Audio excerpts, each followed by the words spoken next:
What do you got on your manifesto of shit to talk about? Okay. Do you want it all, or should we just start at the top and work our way down? Honestly, if you want the truth, I don't want any of it.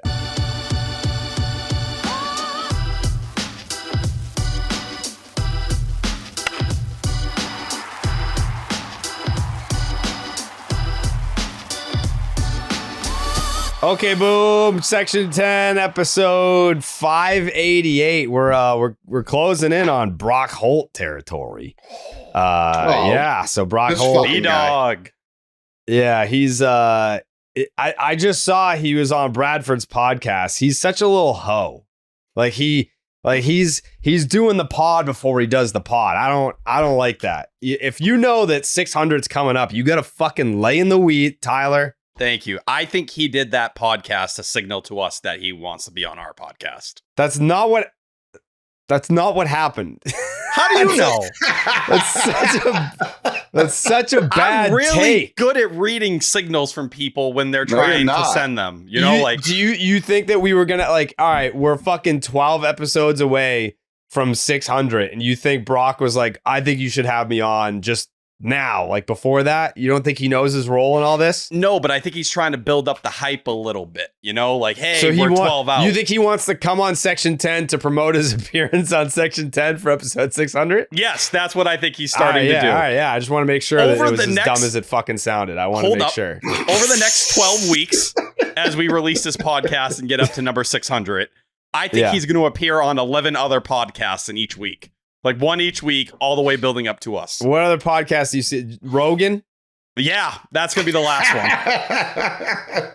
one. What other Howard Stern, he's going to do everything.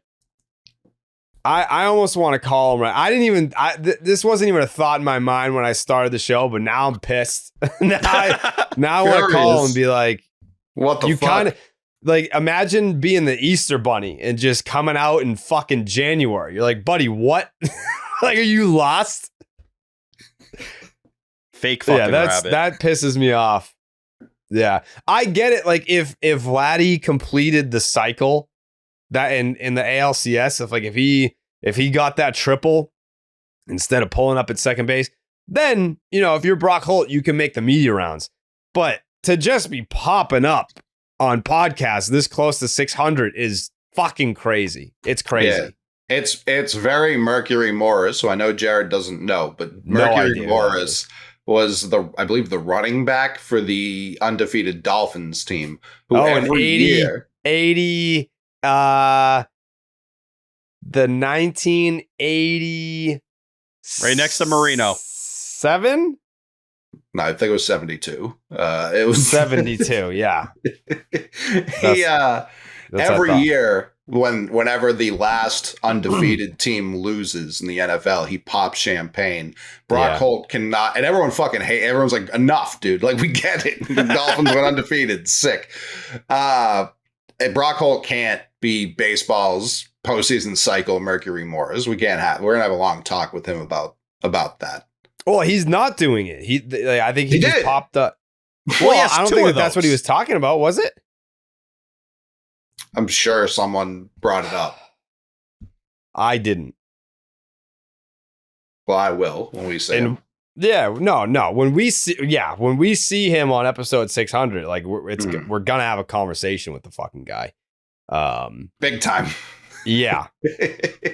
Yeah, because it's also his fault. Exclusively will we be conversing with him. Yeah, it's also his fault that I got carved up by Rich Hill. Sure. Oh, that's true. He was speaking on what it's like to beat the Dodgers in the World Series. Oh, yeah, I did see that. Yeah, I saw the clip about he said that David Price basically offered a bounty for whoever scores the winning run. And then he had scored in the 13th, so he was pumped. And then that's when Big Hit Kins fired one into the fucking camera well. Yeah. Yeah, so he got robbed of 10K. Who did? We lost. Yeah. Okay, never mind. Yeah, there you go. Muncie got a quick 10K. Shout out Native Aldi. Yeah. So no one got that 10K. That sucks.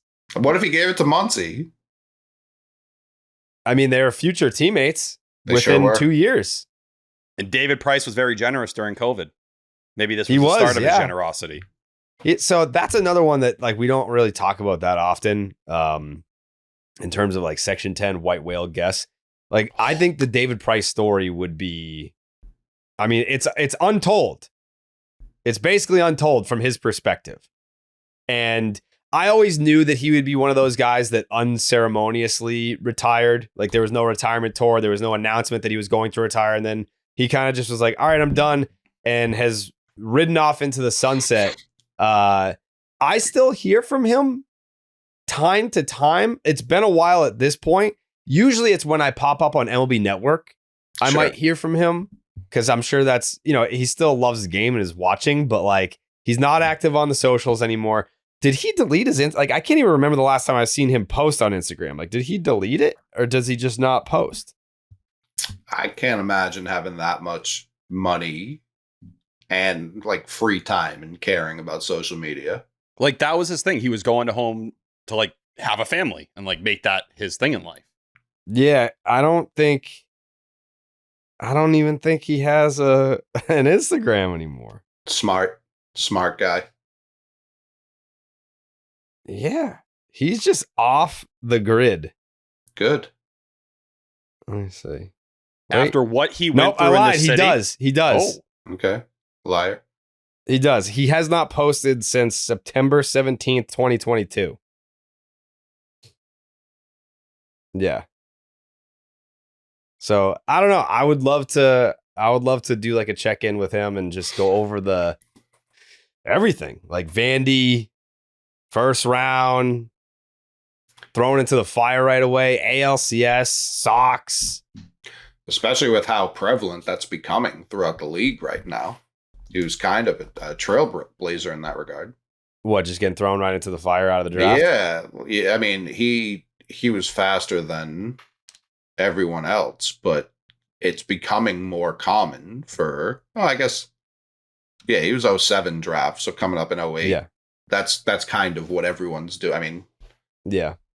That's become standard plays. His contract was still such a specific moment for pitching. Bless you. Thank you. For left-handed starters, Max Fried's deal was the first one to pass his for a left-handed starter, like in terms of guaranteed money and all that. So, like that was the biggest contract for a pitcher ever at the time. And I think like the next day, Zach Greinke broke the record. But yeah, that would be a guy that I would love to sit down and do like a long form interview with. I would like to think that he would trust me to do it justice at this point. Like if there was gonna be someone to tell the David Price story in a long format, who else would he choose? Bob Costas?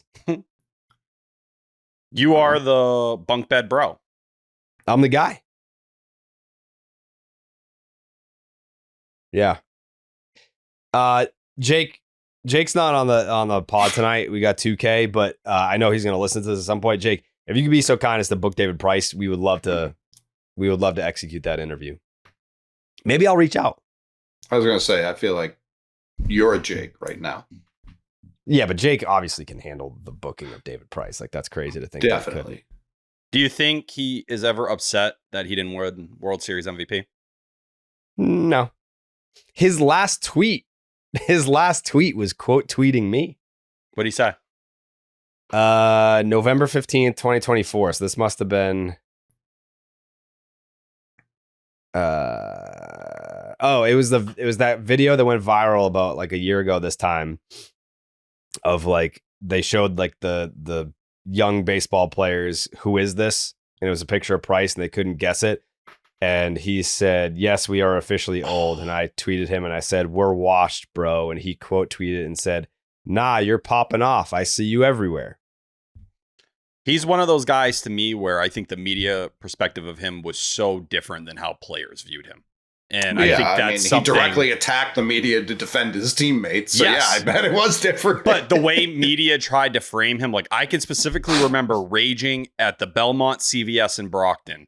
Felger and Maz were diagnosing him with mental disorders. Like saying he had all these issues, all these different things going on. And I just remember being like, if I was David Price, I would fucking hate this city. Like, for the way they talk about me and treat me when I'm one of the most decorated pitchers of my generation. And yet these people talk about me like I'm some scrub that's, I know he had his postseason demons, but at the end, he held all the cards, as he said. But like, people talked about him here because he wasn't that true number one ace that he was earlier in his career. But welcome to free agency. You get paid for what you did before that, especially at that time, instead of what was going to come forward. And yeah, second half of his career, was he more of a number 3, number 2-ish starter? Sure. Still ate a lot of innings, especially those early years. Yeah. I'd love to do that interview. I'd even fly out for that. World Series. He's 2-0. Pitched in 3 games, 1.98 ERA over 13 2/3 innings. He was Pretty clearly, to me, the World Series MVP. That says 3 starts? No, 3 games appeared in. Okay, so yeah, it was 2 starts. 2 starts and then Must have been 18 innings. Tampa in 08 out of the pen. Yeah. Yep. Yeah. Oh, that was just 18. That World Series sucked. Huh? That was just 18. Those numbers. Yeah. Everyone thinks He pitched 20 out of the That was pen in just the the World World Series. That was literally just the 2018 World Series. When the fuck did he pitch out of the bullpen in the World Series? I don't remember that. It was a 5-game series. When did he have time to pitch 2 games? Like, he pitched game 1. No. Game did 3. Sale pitch game 1? He pitched in game 3 as a reliever in the Nate Eovaldi game. Yeah, that's what I recall. Man. And then what closed it out? 5? Yeah, he went 8 innings. Yeah. So, yeah. That was my MVP. Pierce, I have no problem getting it, obviously, but this was the guy. Even the one Houston start he got. Or no, he got 2 starts against Houston. Excuse me. 10 2/3, 3.38, 1-0. Like, the Yankee series obviously bad, but outside of that, he was nails the rest of the run. It could have been better. I think that 2016 and 2017 area, those appearances did not help the narrative behind his struggles. Oh God. And that's where a lot of it built up. Well, there have been a few moments in my life where I was so shell-shocked that I thought I was having a stroke. Watching David Price pitch against the Indians in the 2016 division series while I was in Cleveland was certainly one of those moments. Like, to go from the high of, I want this guy on my team. Everyone being like, you're crazy. It's not going to happen. Why would he come here? He hates the Red Sox. Then the euphoria of they did sign him to then he gave you a shout out at his introductory press conference to he pitched fucking fantastic in his first season with the Red Sox. Oh, in the press conference, same press conference, I was just saving all my wins for the Red Sox. That's why I sucked in the playoffs. And then he goes out there in his first playoff start and just fucking pisses all over himself. And what was that line? It was probably like 2 1/3, 7 earned or something. Yeah. 5 earned runs and 3 1/3. And if you look at what he did in Toronto the year prior, man, that is about as rough as a playoff stretch as you could possibly have. He got smoked in every start. Yeah. 17, though, he was nails, which I don't really recall. That was out of the pen. Yeah, both of them were out of the pen, but still 6 2/3, 0 earned. Against Houston, like a team no one else was shutting down for us. Like, well, they were cheating. Sure. That was didn't matter to Devers. That was like what a weird year 2017 was for Price, because I think he had that elbow injury, and then there was all like the murmurs of it's torn. He's going to need like, Tommy John. If you were younger, we would have you get the procedure done. But where you are based on your career, we're going to keep it going. It was like, what? He's in the second year of a 7-year deal. What do you mean if he was younger? We got a long way to go here. Yeah.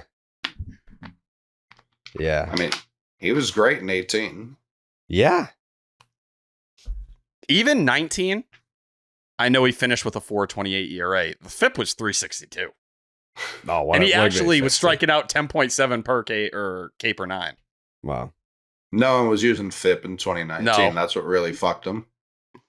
Yeah. I would have been out here repping. I was a David Price guy, so big I was time. always fighting the battle.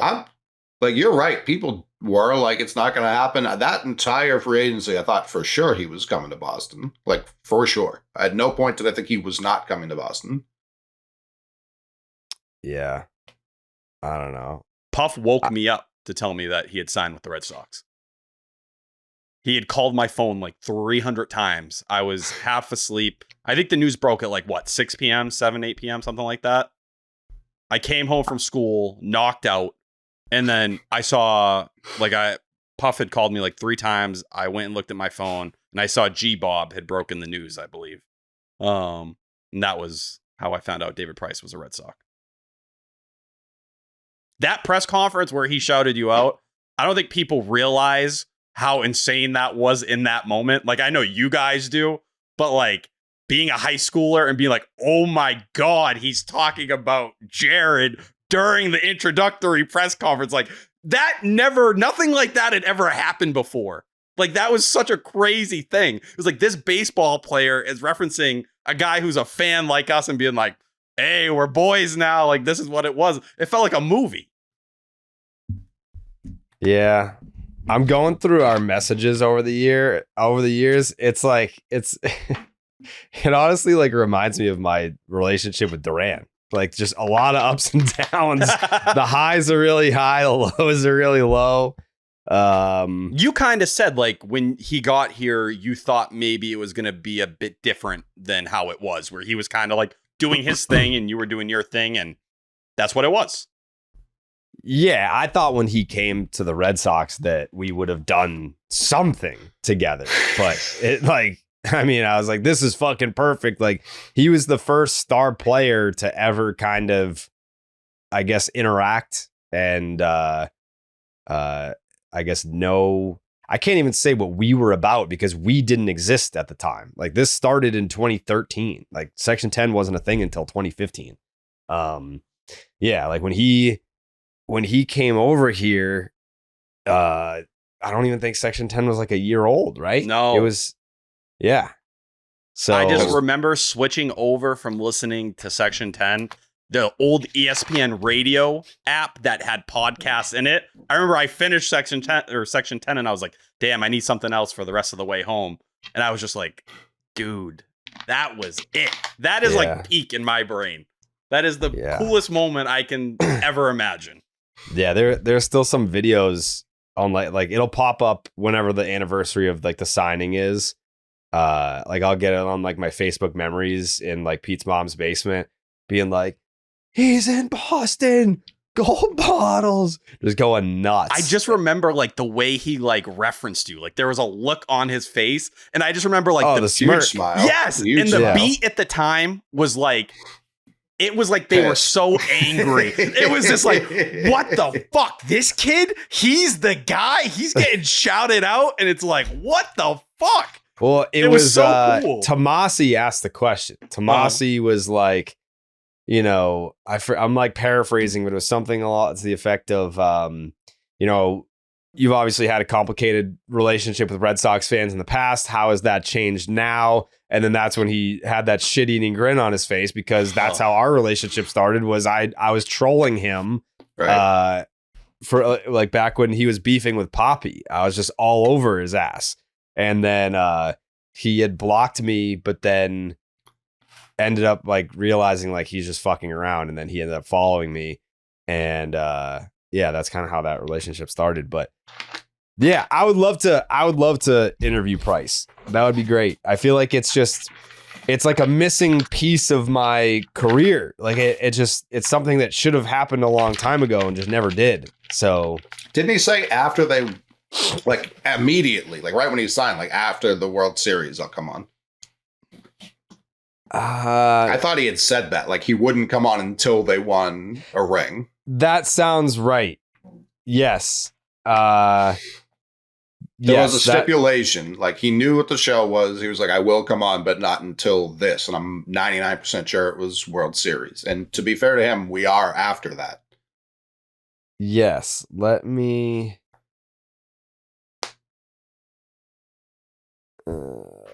Just send him the link.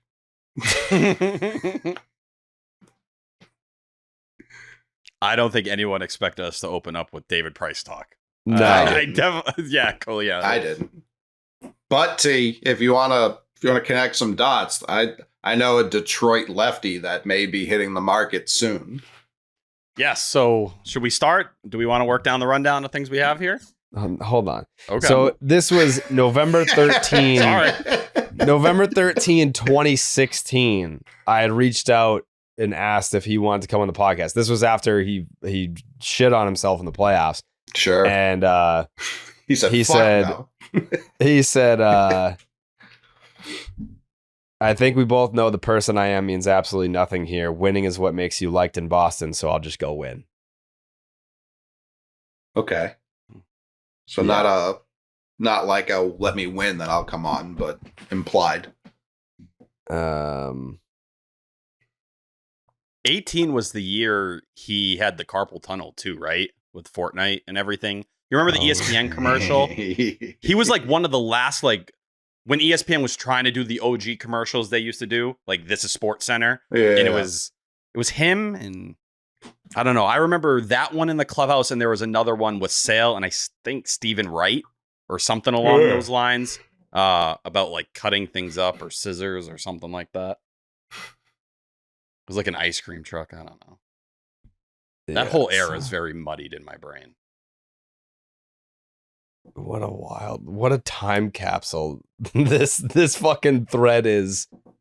It goes all the way back to March 7th, 2014.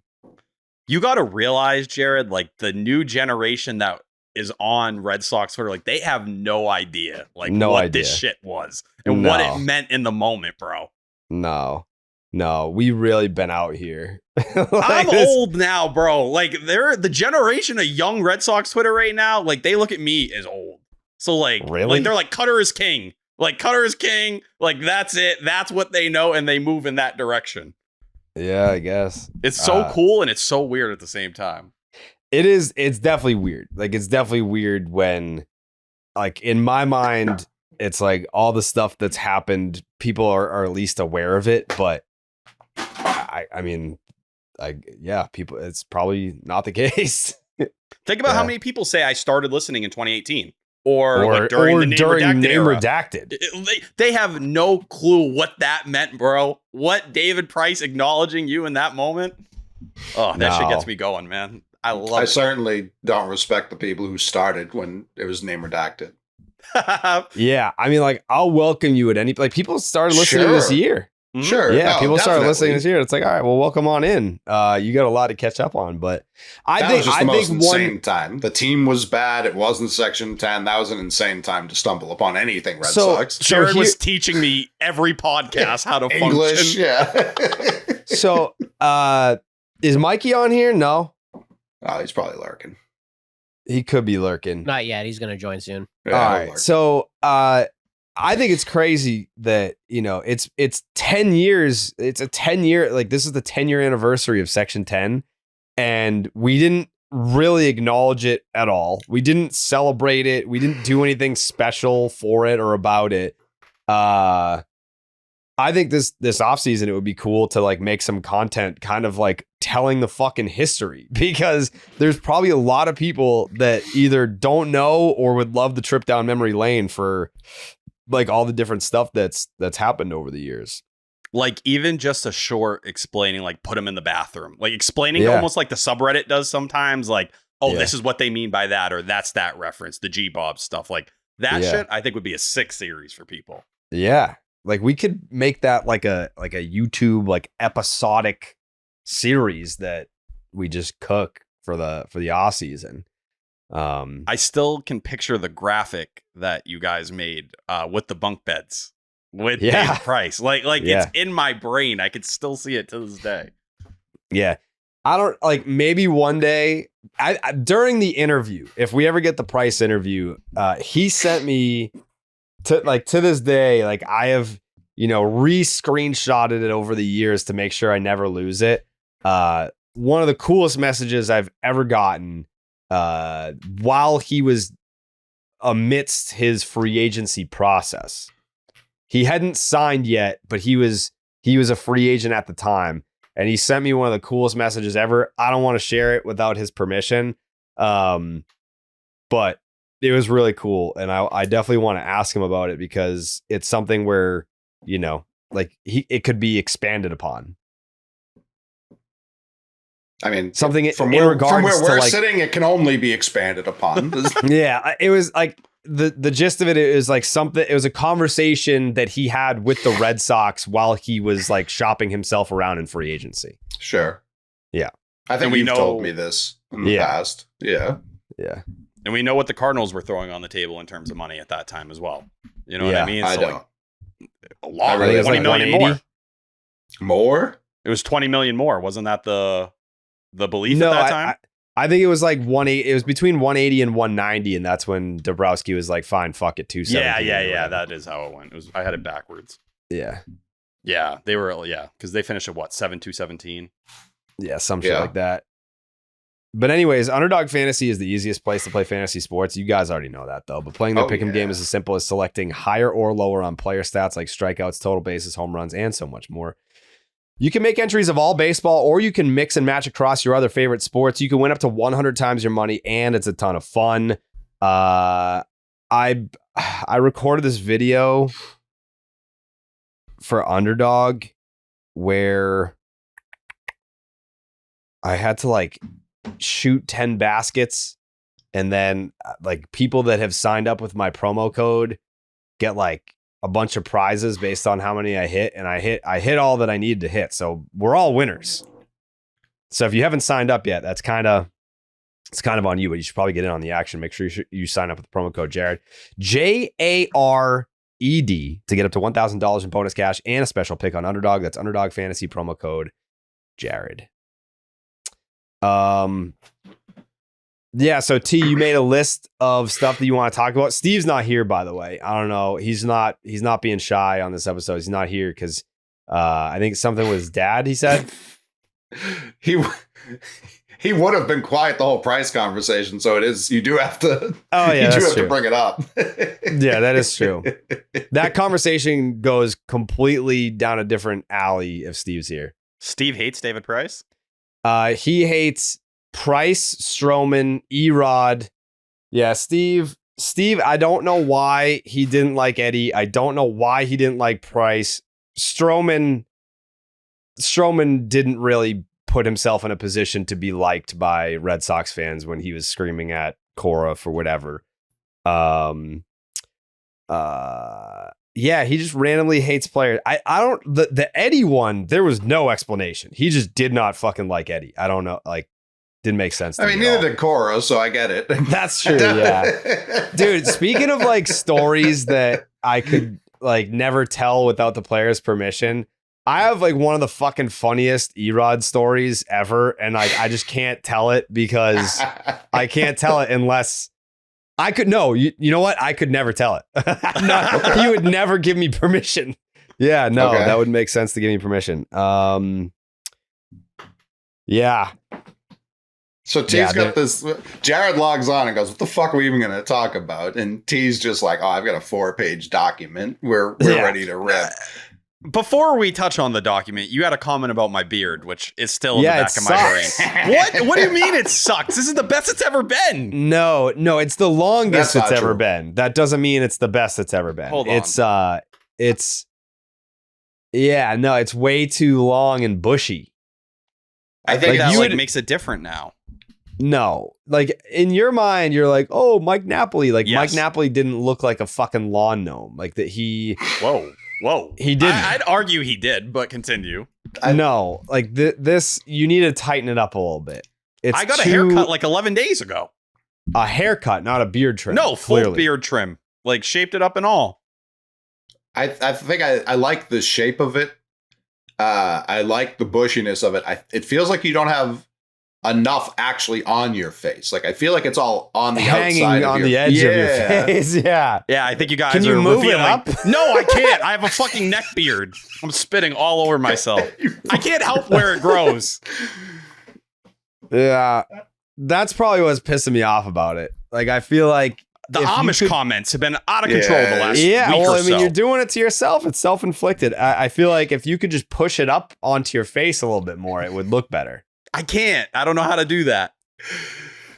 I don't hate it, T. I like it. I think you need to see me in person. I think it's going to be the same largely, but I will see you in person this Friday. Oh, yeah. Yeah, this Friday at Game On at the Halloween costume party that I believe we've sold 3 tickets to so far. All the money goes directly to Dana-Farber. So it's $12. I think it's $12 because it's like the $2 is like the convenience fee. So then like it makes it so that the $10 goes to Dana-Farber. Yeah. It's also a Game 1 World Series watch party. Everyone will be there. Yeah, I hope people come. I don't know. I have no idea what the turnout's going to look like. I just there's no incentive for you've been so nervous about that. There's no incentive for people to get the tickets early if they know they can show up day of. I genuinely think people. I mean, we saw that with the Game 1 shit we did. You know what I mean? Like I don't know that we've incentivized people to get tickets early for a thing they know they can just show up and walk into. Sure. Yeah, I think we're doing prizes for the costume party, and I think Sports World and Saugus is I'm pretty sure they agreed to this. If not, then I'll just pay for it. They're giving away some signed like Red Sox stuff for the winners, and there'll be some merch giveaways as well. Yeah, I hope people come. It'll be really sad if I'm just standing there like fucking Batman by myself with Tyler. Come on, we'll have a good time. No, we'll have a great time. It's just, I'll feel like a failure if he'll have an existential crisis if 3 people show up. Yeah. I'll always show up for you, J-Dog. Thank you, T. I appreciate that. I actually texted you the other day just because I was shocked. I was a little weird. I thought like you were gonna tell me like my doctor reached out to you and told you I was terminal before he told me. Well, all right. So I've always wondered this. When I reach out to how you, doctors work, yeah. yeah. They don't care about HIPAA in Massachusetts. When I reach out to you, you don't like get like a sinking feeling of like, oh, I'm in trouble or like this is bad, right? No, it's like when your big brother's like, you doing okay? You all right? You need something? That's that makes me feel good. Yeah. I'm glad that when you see my name pop up, you don't like frantically start saying like, oh, fuck, what did I do wrong? It's always like, oh, he's probably checking on me. No, it's either advice. Like there's been times definitely where you're like, fix that or do that a little differently. But I wouldn't say that's your usual tone with me. No.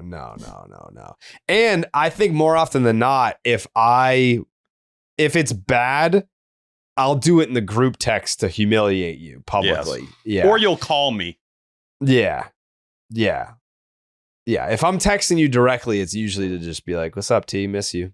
It was also weird because it was probably the longest stretch I haven't spoken to you one-on-one in a year. 5 years, yeah. Yeah. It definitely had been a long time. But it was good to check in. It like reeled me back in, which I needed.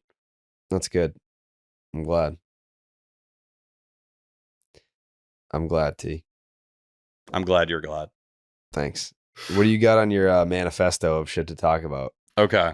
Do you want it all or should we just start at the top and work our way down? Honestly, if you want the truth, I don't want any of it. I just know that I know that you put some time into it and I want to respect that. And I want you to feel valued and appreciated. So, because I mean, if you were to ask me, hey, like, what are like the burning Red Sox topics right now?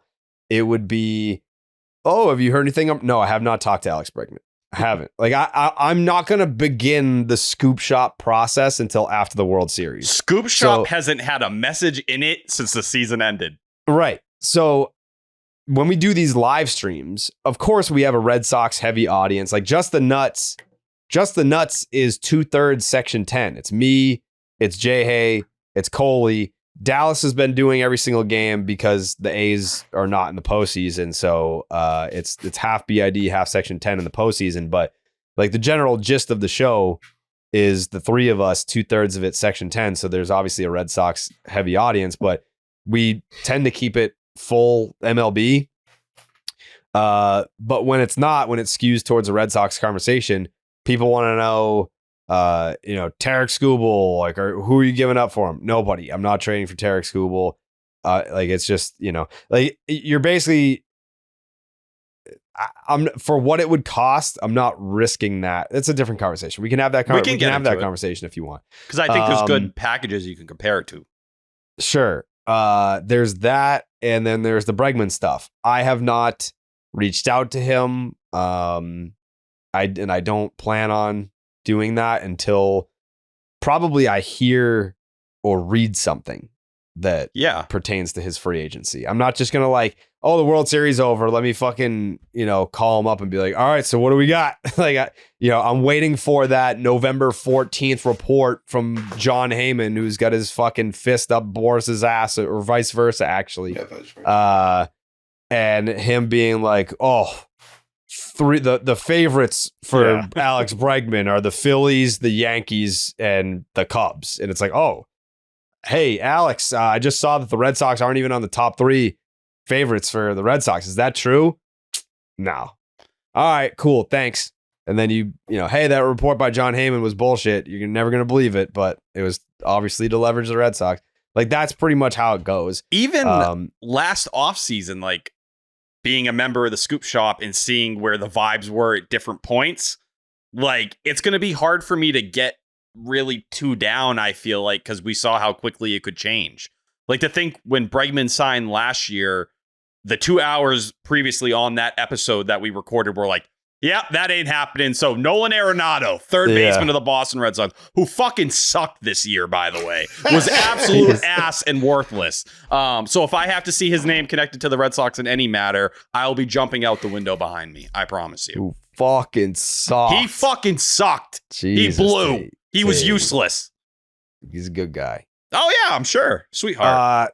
The defense must have been all right because his offense was shit and he was still over one win above replacement. Correct. His that episode that Bregman signed while we were recording, we had already done an hour and a half of, all right, so Nolan Arenado's on the Red Sox, what now? And then that's the infamous hit the fucking horn Jerry clip is from Coley saying that, and I didn't hit the horn right away because I was like, I don't know what the fuck what I'm hitting the horn for. I got Coley. Still haven't hit it.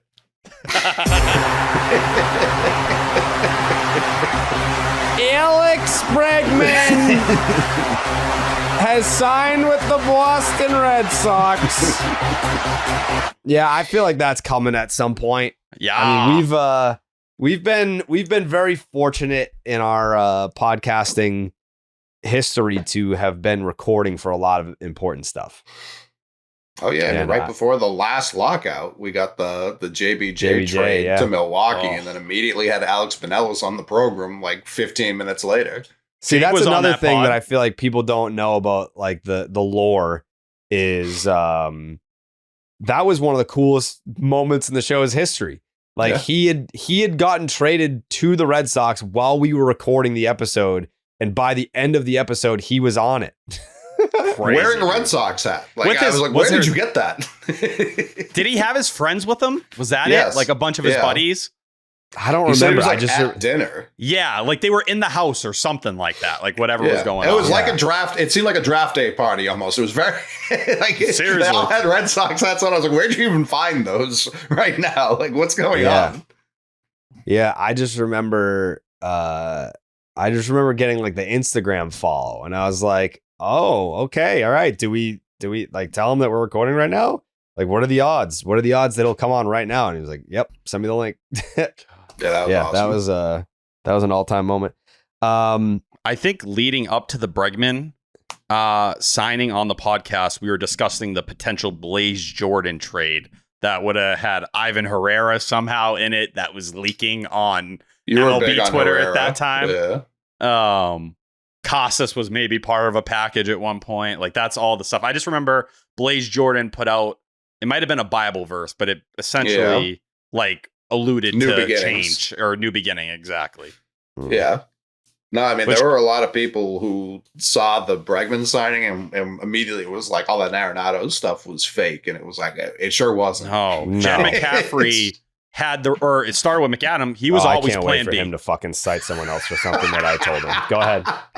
I'm just what's out there at the time. Go ahead. Say it was always plan B was Arenado and plan A was Bregman post Juan Soto. Get the fuck out of here, dude. Super fair. Yeah. Super fair. So I think it was Jen McCaffrey that had this. You know, it wasn't Jared that was talking directly to everyone and letting us all know how it was playing out. But yeah, shout out to, you know, fucking Mass Live, The Athletic, the Boston Globe, the Boston Herald, and the Providence Journal for having it. You know, not the guy that I do a show with that I know is way ahead of everyone else. Sometimes like 10 to 14 days ahead of everyone else, but shout him out. Who else? Before you even joined the call, I shouted out 310 to left while just talking to Coley privately. About You what? did. Sam Kennedy did an interview on there. That's and it was, fine. Like, that's a firsthand thing.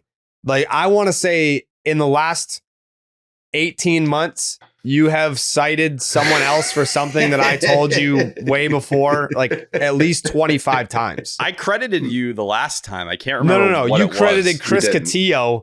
And then in like the fucking footnote, you were like, and also Jared might have told me this first, but like, How else am I supposed to frame it if you don't want to report it?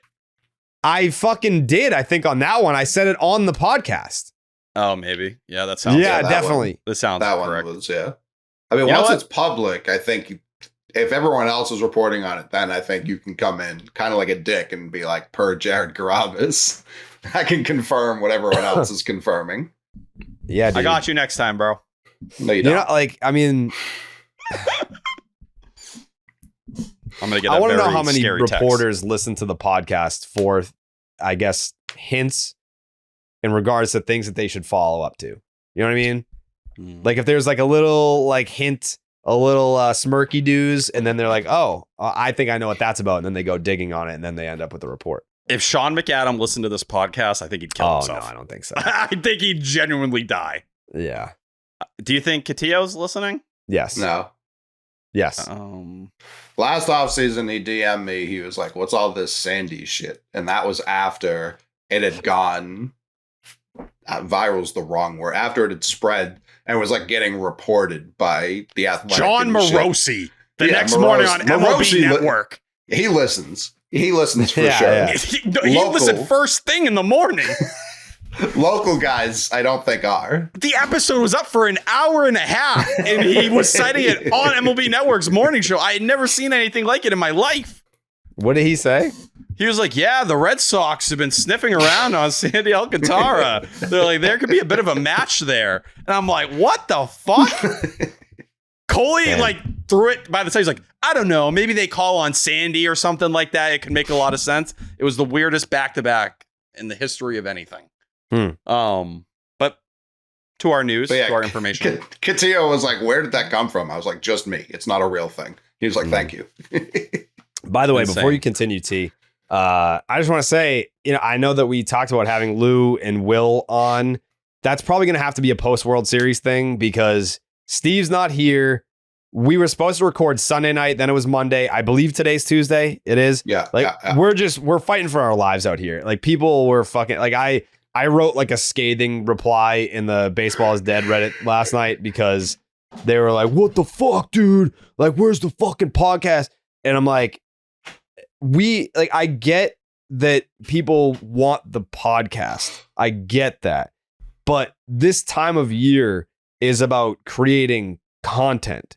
And it's like, yes, we are podcasters, but we're also baseball content creators. And we're making a lot of content this time of year, which takes a lot of time. And we're doing our best. That's all I'm saying is, you know, give us a little bit of patience. And I believe the podcast recording schedule from this point forward is to do a mini pod after every single World Series game, as we've always done. It's almost like people like forget that we fucking do that. It's like, it's very hard to turn around a podcast during the wild card and division series rounds because it's like you're streaming until midnight and then the next game is at 3 p.m. So like there's a very small window where that podcast is still relevant. or like worthwhile even creating. So that's why it's like, yeah, dude. There was also this sentiment that like streaming is juvenile, that, oh, I can't believe people just sit there and watch baseball. That's not what's happening. We're having all the conversations that you're mad you can't listen to because the podcast isn't there. Those conversations are happening on the live stream instead. And you can interact with us live. You can ask questions. You can, I don't know, just make whatever people do in the chat. It's the biggest content form in the world right now. Like streaming is the biggest thing going on. Yeah. And I get it. Like people want their podcasts. I get it. Like they have their routines, or it's like, yeah, I work at night, so I look for the podcast in the morning. I get all that, but we're doing our best. And I feel like this postseason, at least I can speak for myself here, probably the most hours that I've worked and to have people still complaining really, really irks me a little bit. Yeah. So we're doing our best, but yeah, I think we'll have, at least if it were up to me and Coley, I don't know where you stand on this, T. I would like to do the 2 episodes a week in the off season on separate nights. They don't have to be 3 hours. There's no fucking games. There's no catch up. Like, even if it's like an hour and a half and we do, I mean, that was basically what we were doing last year. It was just, it was 3 hours broken in half. If we just do an hour and a half on Sunday and Wednesday night, then whatever. But I'm assuming one of those, after the World Series, 1 episode a week will be an interview. Yeah, that's how we did it last year. It'd be an interview, and then we did like an hour and a half of whatever the newest rumors were. And half the time, if we had Will or Lou, we talked about the rumors with them because that's who you want to hear it from. Yeah. Yeah, boom. Makes me think of Chubbies. Mm-hmm. Yeah. The leaves are turning, the temps are dropping, and the weekend air is getting that nice autumn crisp. Just because the weather is changing doesn't mean that you have to pack away the fun. Chubbies is here to make sure your fall wardrobe hits harder than a PSL on a slow Sunday morning with soft, stretchy, fall-ready staples built for maximum comfort and minimal effort. The Chubbies Fall Collection just dropped, and it's packed with cozy gear that brings the metaphorical and real heat. There's the new Comfort Collection featuring the Everywhere Jogger. It's the perfect pant for impromptu naps, weekend errands, and everything in between. We all agree that fall should be cozy, not constricting, and Chubbies delivers peak softness without sacrificing an ounce of style. So go ahead, break up the stiff pants and embrace the fun side of fall. Comfy, casual, and built for life, the Chubbies original stretch shorts can live on your legs. Available in long, short, and way short. They come with a relaxed fit, elastic waistband, and no fuss design. These are the kind of shorts that you'll forget that you're wearing until you get an onslaught of high fives and compliments. Whether you're layering up for tailgates, lounging through lazy Sundays, or just leaning into fully fall comfort styles, Chubbies has you covered. For a limited time, Chubbies is giving our listeners 20% off your order with the code section10 at chubbiesshorts.com/section10. That's promo code section10 at chubbiesshorts.com/section10. Please support the 10 and show your thighs some respect with Chubbies. Also, T, Ohama. Talk about it. Yeah, there's been many nights doing these live streams where, God bless her, Train will walk through that door right in front of me and deliver a plate of juicy, delicious Omaha steaks. Omaha Steaks is the official sponsor of tailgating, from legendary burgers to mouth-watering steaks, deli-style franks, and so much more. You'll elevate your next day game get-together with America's original butcher. For more than a century, Omaha Steaks has delivered the world's best steak experience. Omaha Steaks' legendary flavor is served in stadiums and across the country. And now with this exclusive offer, you can get $35 off at omahasteaks.com with promo code section10. That's 10 at checkout. Terms apply. See the site for details. Let me tell you a little something. When I see that Omaha Steaks box show up at my front door, I know it's about to be a great couple weeks. Meat in the mouth 24/7. 24/7. Yep. I remember and I forgot. I remember a time when the Omaha Steaks box showed up on the front door, and then Train came in with the steak, and I was like, where did you get this from? This is some of the most delicious steak I've ever had in my life. She was like, oh, it was that Omaha Steaks that came. And I was like, well, duh. Obviously, it's Omaha Steaks. It's one of the best steaks I've ever had in my life.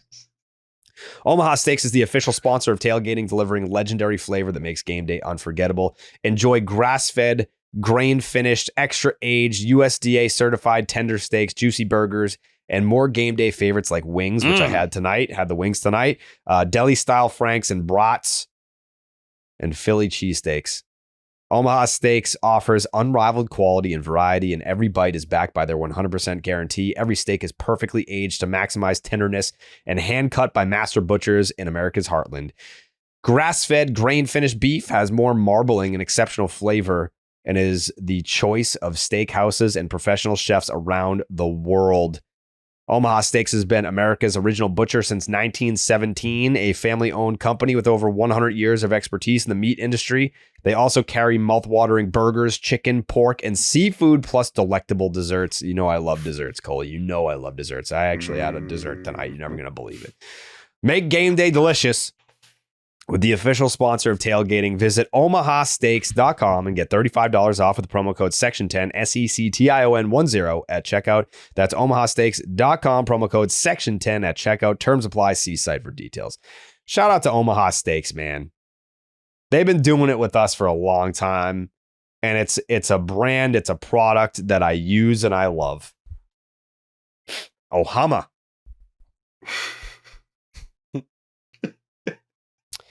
What else is on that list, T?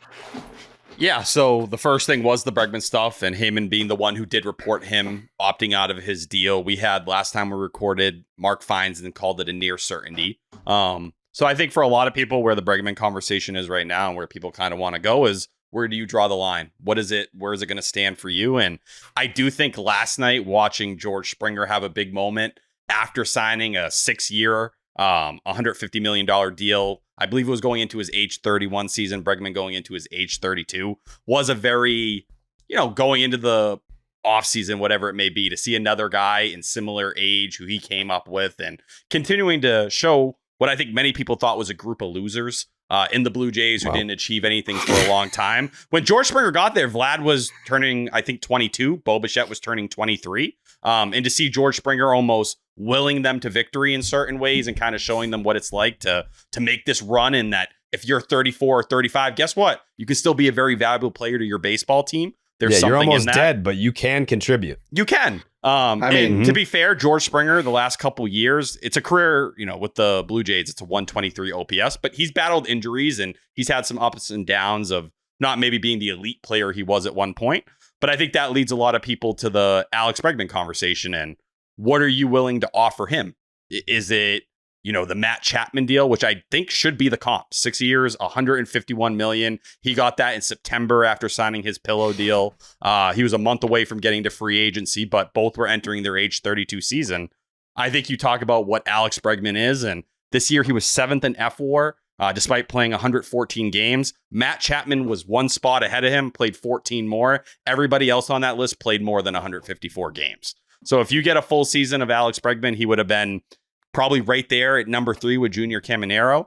But yeah, I think that's the number everyone's going to kind of go to right now is, Heyman is essentially what Matt Chapman got, and can Bregman get that same deal? Is he worthy of it? Yeah, he doesn't have a QO attached. The Springer shit from this year, I can't. Like, he had 3 combined WAR over the last 2 years, and he played 154 and 145 games. It wasn't like he's going to win comeback player of the year this year from stinking, not from injury, like from being atrociously bad. If I'm Alex Bregman, I don't want to be compared to George Springer. Yeah, I like 2023, and he was dealing with injuries. I think 2024 that's is part the only of it, one. though. He's old. Yeah, it is part of it. But I think 2024 is the only year where I'm like, oh, that was a grossly disgusting year. Like, I can't deal with that. But still, even we see with George Springer at this point to go and post a 161 OPS, which is well better than any of his other seasons in his career, even then, the juice ball era. I think there is something in that where, hey, if you got a couple years at the end of a contract that allows your team to, go out there and win and do some things. And guess what? The Blue Jays, they spent $279 million in terms of the luxury tax this year. Number 5 in baseball. You can afford to do certain things like this with certain veterans that give you a better chance of winning and building culture when you're willing to spend money. And I think that's a fair question to have with how far the Red Sox will be willing to go. But I definitely, if I'm Alex Bregman, yeah, there's certain moments with George Springer, this contract, that you could say, oh yeah, he looked older there. He's 35 years old and he's about to put together, or he did, a 5 WAR season. Yeah. Like that's going to have great value year. no matter what way you frame it. And no player is going to be perfectly linear. It's not like my career peaks when I'm 31 and then it's a slow drop off. Like every player is going to have weird ups and downs throughout their 30s.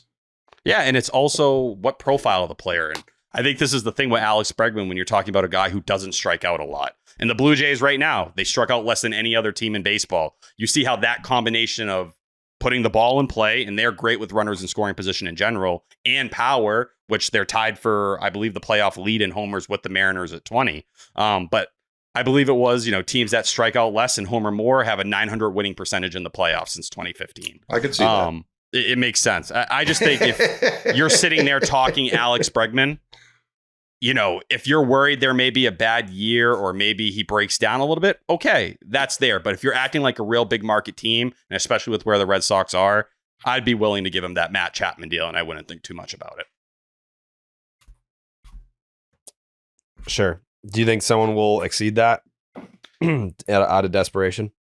I think the Tigers did a year ago, but if you look at where they are now and now with the Skubal stuff, does that make them more willing to invest and say he's only going to be here for a year? But if you end up trading him, are you really approaching it the same way with that same level of aggressiveness? I don't know. Well, also, if I'm the Tigers, you spit on me. Like you legit told me to go fuck off and took a pillow deal when we gave you what you were looking for. And then we still made it farther than you did. Now, to be fair, AJ Hinch is the manager. It's his guy. Why would he want to go there when they made trade Skubal? Like that changes his perspective on them too. Well, why would I sign there for 6 years when Skubal's guaranteed to be there for 1, maybe 0? Right. So yeah, unless he is really high on Max Clark, I don't see it. I mean, McGonagall's going to rake. McGonagall's going to be nasty, but I'm sign him. They made this decision when they traded Rafael Devers. Like I don't really. There's no other option. You sign him.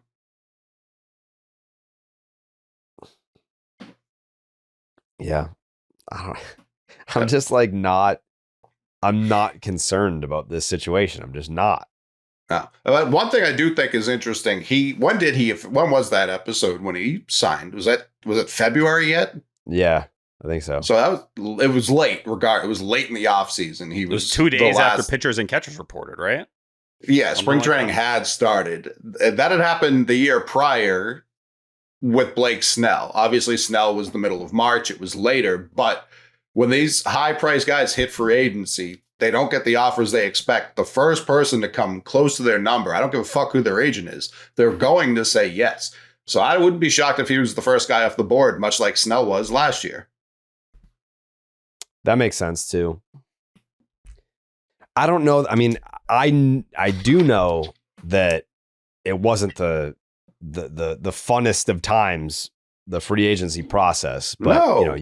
You hire Scott Boras for a reason, and shit usually works out more often than it doesn't. So I don't know. I feel like if you want to compare it to the Blake Snell situation where he didn't have the best free agency experience, and then the Dodgers came calling for a deal, and he was like done. Like it happened in November. Yeah. But in that case, he was going to a new team again. I think it's even more likely that he gets the deal that he likes and is like, all right, fuck it. Like, I'm not trying to sign in mid-February again. And I know that I like it in Boston. So sure, just if the deal makes sense, then I'm not interested in shopping this around and trying to leverage it against other teams or whatever. It's just like, yeah, sure, hit my number and we're good. Yeah, I just look at, and obviously the QO, I think, has a significant impact on so much of it. But like, is a team like the Cubs going to act like an actual baseball team, or are they going to make another embarrassing offer? Like, I think the Phillies potentially getting involved could be very real with how desperate they are right now.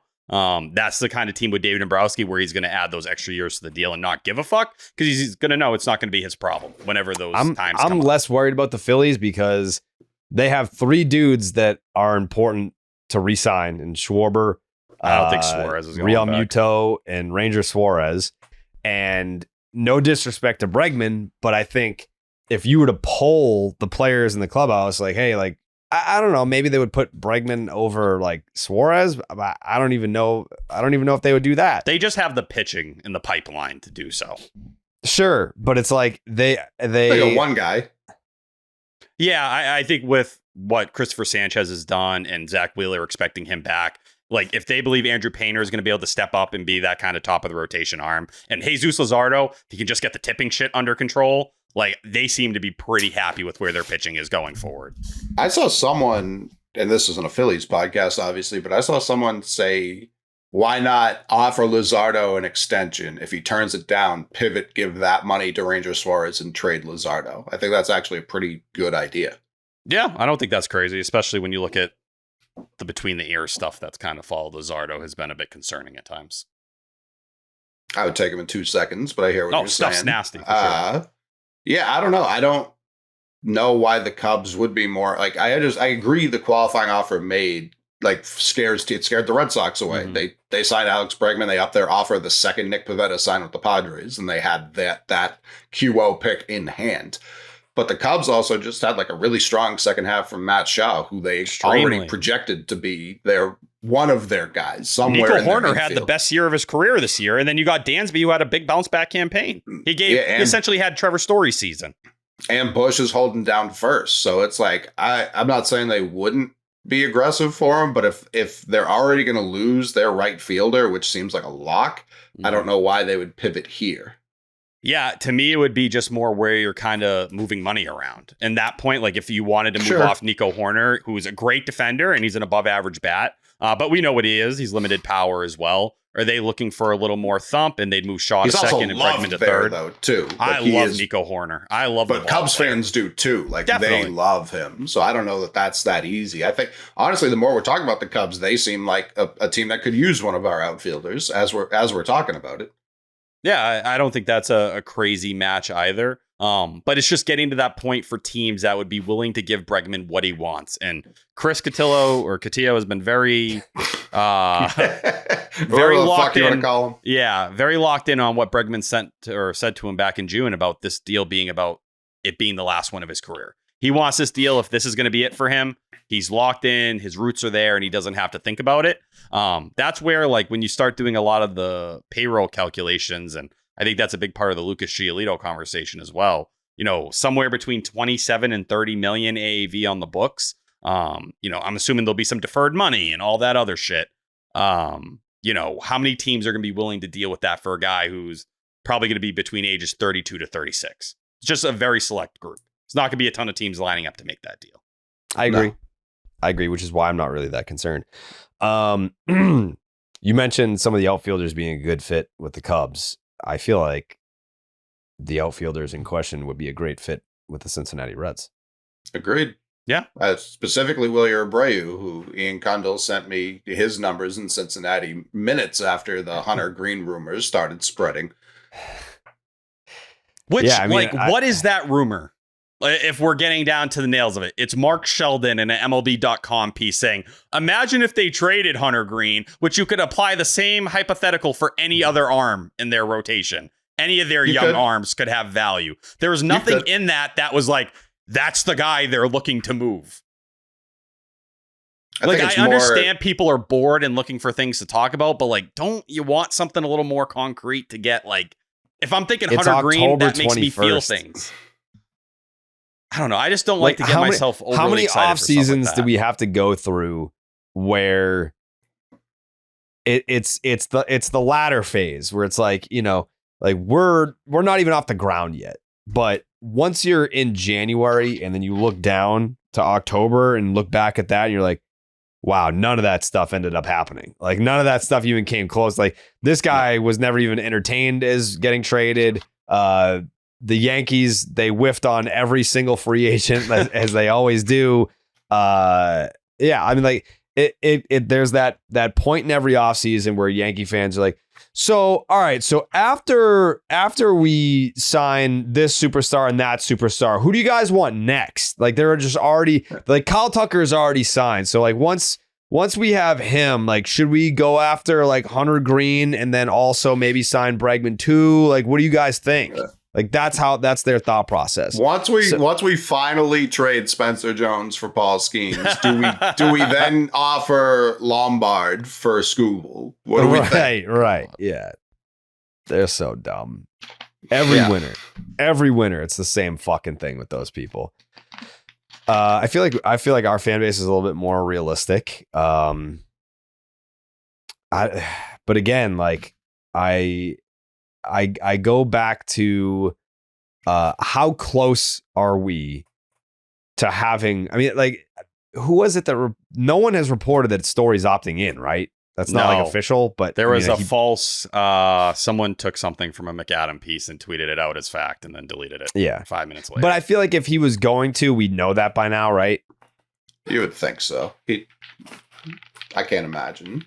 I haven't heard anything in months that assumes he's going to opt out. So let's just say hypothetically he does opt out, right? Well, and you also have control if he does. If you're willing to tack on another year. They can just tell him to go fuck himself. And you're here for now 3 years. I'm not. Although I'm surprised he hasn't run the Garrett Cole play where you say you're opting out and then like trying to force the team to add those years. And then when they don't, you just go, I'm just kidding. I'm opting back in. Yeah. Yeah. But if he opts out, you basically don't have an infield. Like you have to rebuild an entire infield. Massive, dude. Jared, I hate to break it to you. I think if he opts in, you're in the same spot. And that's not even a shot at him, but we've talked a lot about how he can't play shortstop. Sure, but at least you have a guy. Then you can be like, mentally, I have him penciled in at second base. Right now, if he opts out, you don't have an infield. Which I'm not even confident in. I think as much as I'd prefer Marcelo Meyer to play shortstop going into next year, I think it's going to be Story.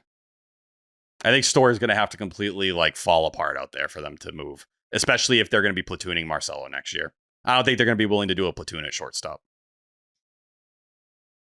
I mean, the fact that he played as many games as he did in 2025, I think it would be crazy to bank on him playing 140 plus. I think that's the other half of it. Yeah. Never more than 91 games. So I think like for now, they'll let Story go over there. And I was diving into some of the metrics. The range stuff isn't as bad as it felt like, at least in terms of the eye test at times. It was a slight decrease from last year, but not anything massive. And a majority of his errors were throwing at the same time. Which is like not good for your shortstop. No, it's not. But did they look at that as more of a mechanical issue? Probably, because his arm strength is better than it has been in a Red Sox uniform. I mean, he was -9 outs about average. Mm-hmm. But like we had the stretches, right? Where the middle of the, like, let's call it really, it felt like June, July, August. He was more than fine. And we all said, like, hold on, feels like he's better than the metrics. Hold on. You said the metrics were better than how it looked? So you just said? In range wise. His third percentile. Outs above average. Which third percentile. Yeah, no, but if you look at like his range, I had the number right here. It was like a decimal difference in terms of what his like regular range was on Baseball Savant. Because someone checked me on it on Twitter. They're like, you mentioned the range stuff a lot. Here's the numbers. And it was minimal, extremely minimal. I guess. I mean, he didn't really play in 24. So that's where it's like, I don't know what or 23. So no, I don't know. They had every single year across. It wasn't much down from his career norm. So he's always been bad, I'm hearing. I wouldn't go that far. you guys can keep cooking. I got to take this dog out. Take that dog. Take Ace out. Ace Let me see if I can to go out. He's banging down the door to get out. No, I mean, we talked about him moving off shortstop in the middle of this year. That's where it's like, I can't imagine a year older what would necessarily change there. He's going to be 33, not like dying by any means, but a guy it's an older 33 based on how often he's been under the knife. Yeah, I just don't think they view it in that light. I think they're pretty comfortable with him at shortstop, even if we feel that way at times. And if you listen to the way Alex Cora talks about him, it's not in a way where it's like, oh, we have concerns about him out there. I think they'll treat it a lot like they did Xander Bogaerts, where if the range is starting to decline a bit, okay, like as long as you make the routine plays, which they feel he does, you should get there. Now, he had those throwing errors at the end of the year. I'm guessing they chalk that more up to a guy who just hadn't played that many games and that long. Possible, but that's also not like a good thing. No, it's part of what you're going to deal with there. You know what I mean? But if the other option is we're going to be platooning Marcelo Meyer at shortstop, a guy who has just as much injury concerns and has yet to do what Trevor Story ever did last year in terms of staying healthy, it's a big ask. Sure. It's 1-0 in that regard, though. It's not a blowout in Story's favor. You know what I mean? Like he's done it exactly once. And Xander, by the way, 93rd percentile outs above average this year. Yes, which is a massive difference between what he was when 17 runs better than Trevor Story defensively this year. But we go back and look at what he was outs above average, and there were a lot of people, and Coley, I think you were one of them, that got pissed when people referred to that for Xander's defense and said it was unfair. Big time. He didn't care. But I also looked at it like he didn't care. He always made plays when you needed him to make plays. There was a season, I can't remember when it was. I may have been 19, because I was definitely on the show by this point. But whenever he had an error, I would track whether or not that run scored, and it never did. Like it truly never mattered when Xander made an error back in the day. Obviously, most of the stories definitely didn't come around to score, but I think what you're saying makes sense. But when Breslow and Cora, like they talk so much about the defense needing to improve, I can't have the same front office be like, Rafi's such a bad fucking guy for not giving up the glove, and then we can't move this guy to second when it would clearly benefit the team, assuming you have someone much better or even just slightly better as an option over there. Yeah, it's just figuring out who else can play shortstop along with Marcelo. I mean, if Meyer's healthy, he's a better option. I think that's quite clear. Yeah, but he's not going to play every day.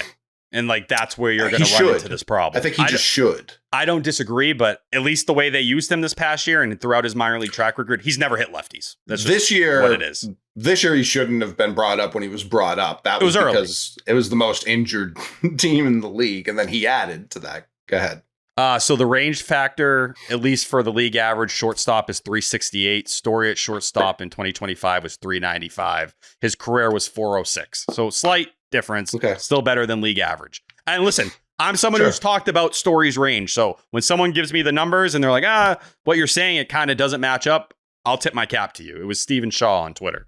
So like that's where I'm sitting here and I'm like, all right, like when I think back to Story, there were a lot of those jump throws in the hole this year where we saw him doing the Derek Jeter. Those were his best throws. By far. It's when he stops and throws, right? That's when we worry about Trevor Story. And they said that he needs to be athletic to be the right version of himself. So I sit there and I'm like, all right, if they view that as the issue with Trevor Story and everything that will come along with trying to find a guy with Meyer, if he gets hurt, you have the same problem.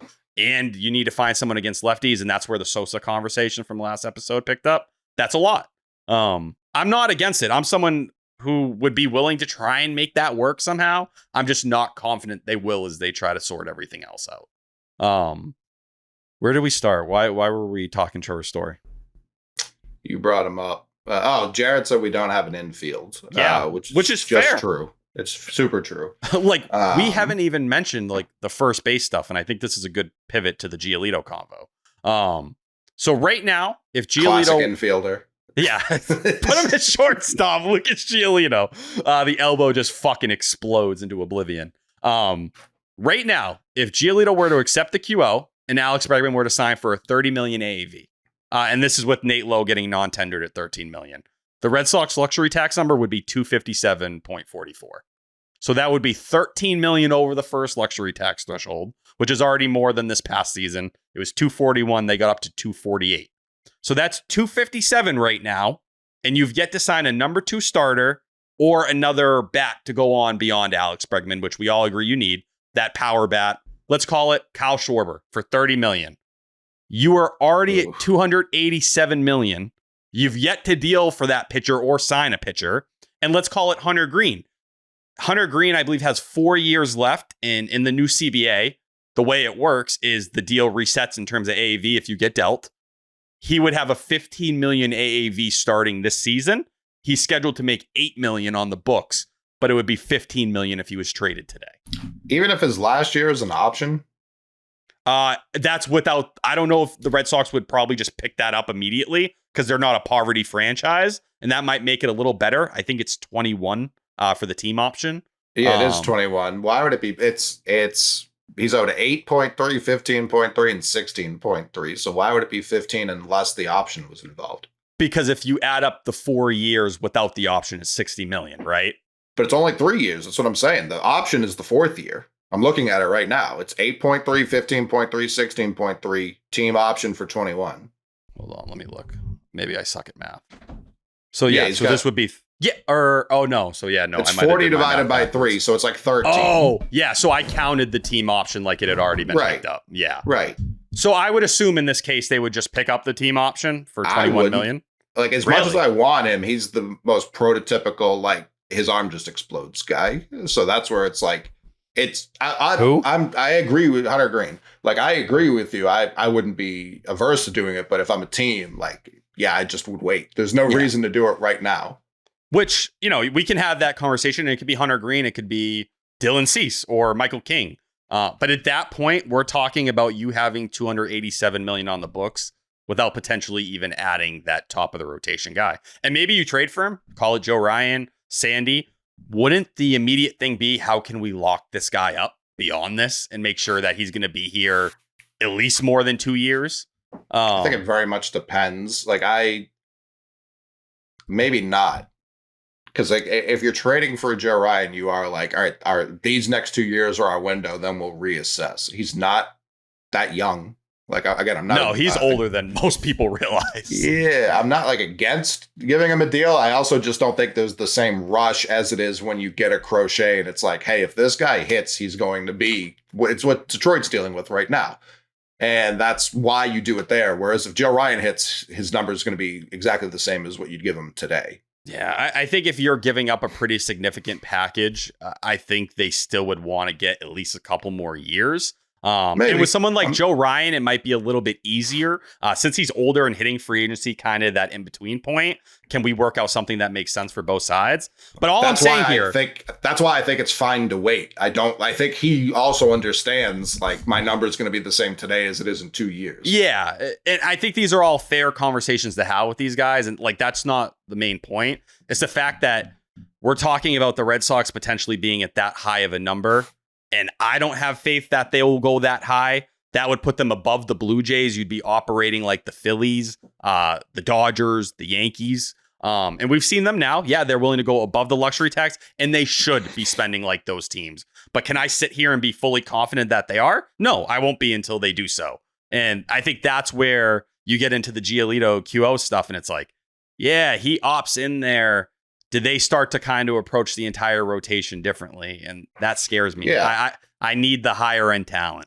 You can't give him a QO. I like Giolito as a person. He's helped my good friend Jared on multiple occasions. I think he absolutely accepts it. I don't see a world out there, especially if we're saying teams are shying away from Alex Bregman because he has a QO, they're for sure not going to sign potentially injured Lucas Giolito, who was missed year one of his deal, couldn't even get the mutual option because of what happened in September this year. What was he, 5 innings away? In terms, yeah, he got it. He hit the innings workload or the innings I thought he didn't. Incentive. No, he got it. He didn't get there was another incentive at the end of the year. He didn't end up getting, that was like $100K or something. Gotcha. Like okay. I thought that was for the mutual option. No, he got over 140. I think it was the start after that things started barking. Sure. Because it was a club option for $14 million if he didn't get to 140 innings. Gotcha. But I think with Giolito and, your conversation with me last night, Coley, kind of got me going down this route. It's like some of the guys over the last couple years you think back to that were like comparable pitchers where you're like, oh, you put up a good line, but can you do this beyond this year? It's like a Luis Severino who got that money from Oakland, right? Right. Hates it there, wants to die, but he took the contract. Sacramento. Sacramento. Let's be very fair. Hates those clubhouses. Tyler Anderson kind of came to me and I was like, like he had good metrics at that point, but no one thought Tyler Anderson was going to keep it going. And of course, a stupid team like the fucking Angels was willing to like work on that. He was the first deal that offseason. He signed immediately. So like those were some of the names that came to mind. I think even Sean Manaea we talked about, but Manaea's hard because he made that mechanical adjustment and then it all locked in. But all these guys that ended up getting deals or whatever it may be, they had good stuff underneath the hood. Lucas Giolito underneath the hood makes people want to puke violently. Nick Pivetta is the other one. Like Nick Pivetta had great metrics underneath the hood that pointed to something. Like Giolito's metrics compared to them are fucking horrendous. And like, I'm not trying to be a dick. I'm not trying to be mean. I like Lucas Giolito, the guy. Yeah, you're being overly mean. Yeah, When you just said that people want to puke when they see his metrics. Pull up the Savant page, Jared. I want to see your face and what it looks like. I mean, I'll be like, oh, that's more blue than I would have guessed. I don't think I would be on the verge of throwing up, though. No. He's not better than 45th percentile in anything but extension. Well, Jared's making a puke face. I'm looking it up right now. He'll still have the extension, though. That won't go anywhere. No, that's going to be there, right? And Giolito has certain things I understand. He can eat innings. But when you look at some of these other guys that were in a similar spot and when it came to teams investing in them, like they had stuff underneath the hood that pointed to more positive things. But Giolito, I don't think any of this is the important part. The important part is we have 9 pitchers who can eat innings. Well, they can do what he does. And that's the luxury when you start factoring the money and that stuff in the position it would put you in. It feels like too much risk to go down this way if you're not willing to spend 280 to 300 million. No, they still should spend that. They just shouldn't waste a cent of it on Giolito. Like when I look at the 40, the second they brought up Connolly early, unless he's going to be in one of these trade packages, that's Lucas Giolito next year. That's your spot. It's gone. Like Peyton Tolley, I think, starts at AAA, but he's pushing the whole time. You know what I mean? He's pushing for the rotation. I believe Hunter Dobbins could give you at least this. 100%.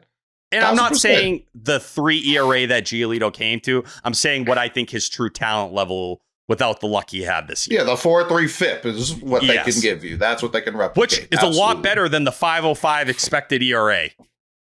Sure. But even if I look at, Patrick Sandoval's name, I've seen more on the internet the last week, which is alarming. That's too often. But yeah, Hunter Dobbins, absolutely. Richard Fitz, absolutely can do. Like all of these guys are options. And that's before you even get into Kyson Witherspoon or Phillips. What if Phillips just hits the ground running? Like he absolutely may. It's not crazy. Like those are all the different kind of options you're going to be working off there. And I think when you factor in the depth you have, and Craig Breslow has said it himself, like we feel really good about our depth. And usually, you're kind of in the bucket. Are you trying to collect depth arms? Are you trying to get, stuff that raises your ceiling? He feels pretty confident in that depth, and he should. So like that's where I know Stats did that survey that he dropped last night or 2 nights ago, and it was pretty 50-50 on the Giolito stuff. I think when you start looking at the numbers, it becomes hard to justify. And Ian Cundall made this point a year ago. Like the way we talk about pitching is wrong, like compared to how the teams do. It's, we start to scratch the surface with some of the metrics we bring up, like Baseball Savant, the stuff plus the Eno Sarah stuff you see where you're getting deep down, where Nick Pivetta is getting his dick sucked and people are like, holy fuck, like, look at this. That's what these front offices typically look at and evaluate guys with. I don't need those numbers. But to be fair, like, look at what Nick Pivetta went out and did this year. Yeah, Cora shut that shit right down. Like when they were in San Diego, he was like, same guy. Like, he's just, different Cora's ballpark, same guy. When Breslow puts that picture of Dylan Cease on the table, says, hey, you see this guy right here? He grades out insane in all of our models.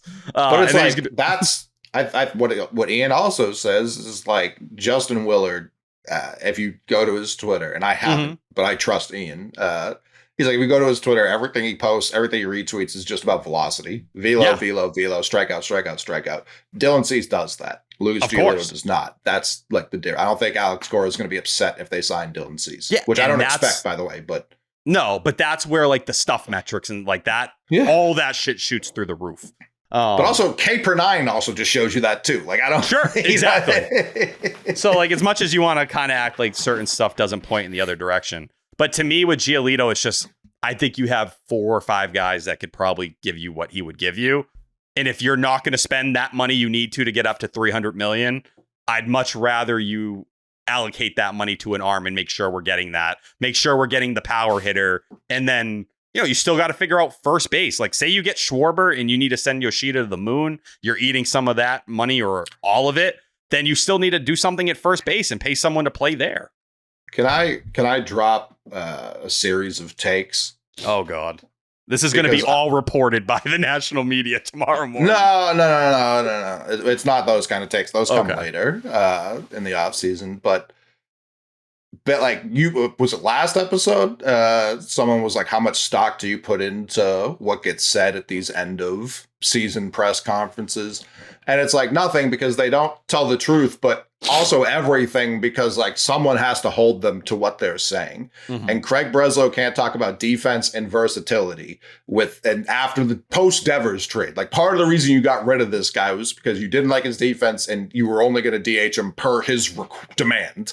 I think the Red Sox flat out cannot sign Kyle Schwarber or Pete Alonso. Like, they cannot do that, and people still have jobs after the fact. And I love Kyle Schwarber.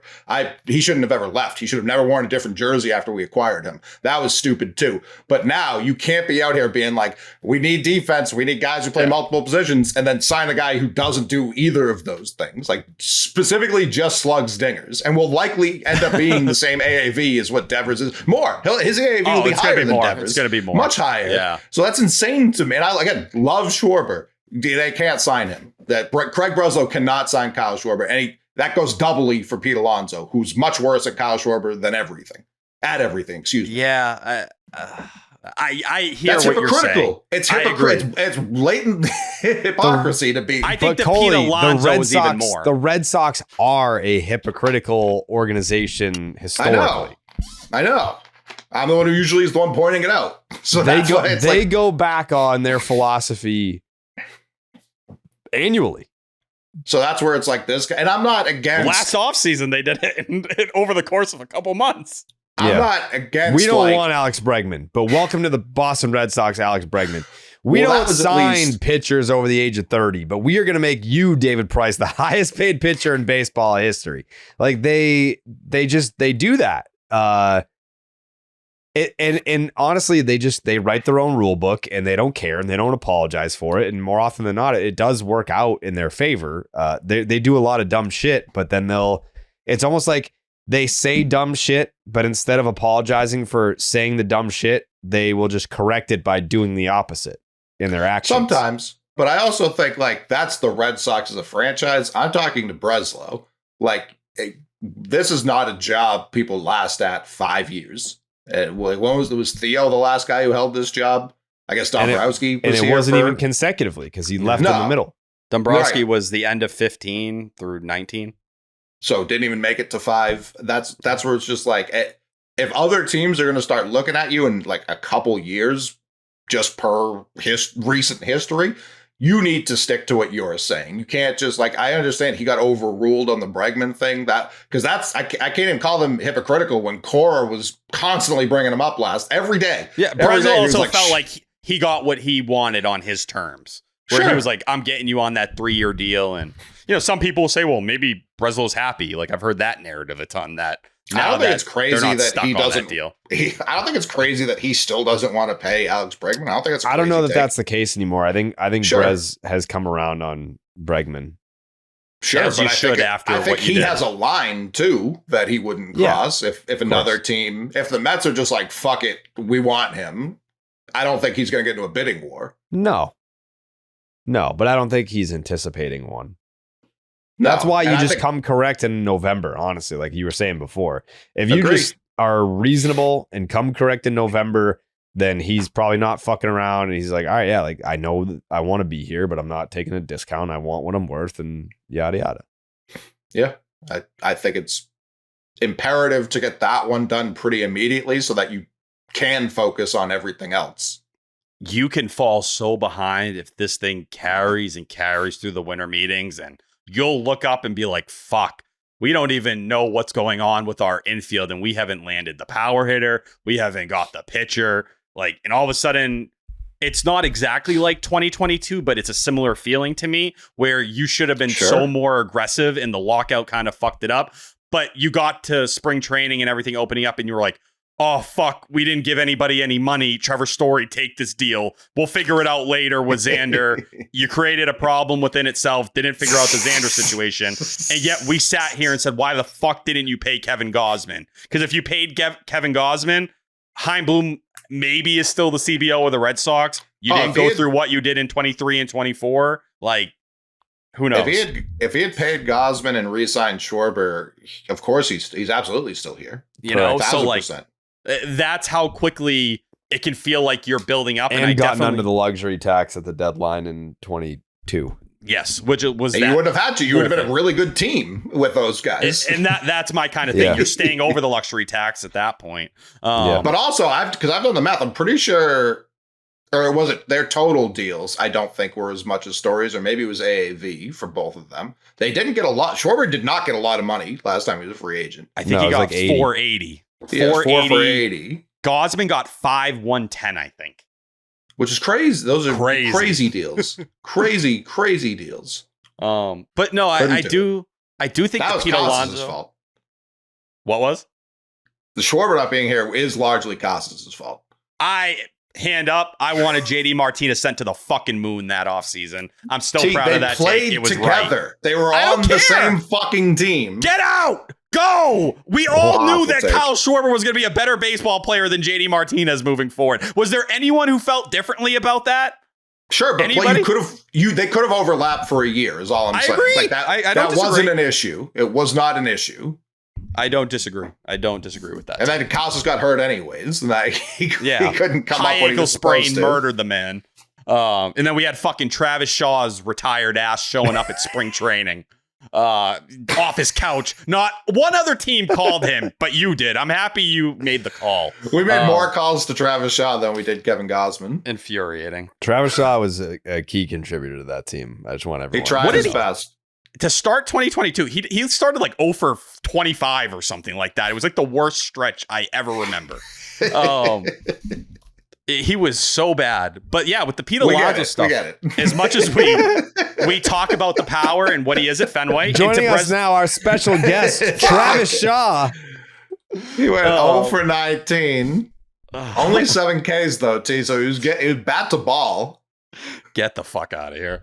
But yeah, the Alonso stuff, -9 outs above average. I keep saying people keep saying like he's great at picking the ball. Man, these metrics are rough looking. They're very bad. And he's not very athletic. And I think Sean McAdam was the one who wrote like the mega deals.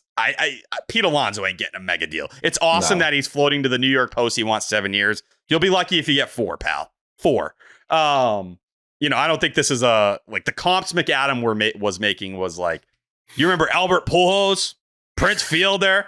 I was like, all right, guys, like, please, can we be a little realistic about what this player is?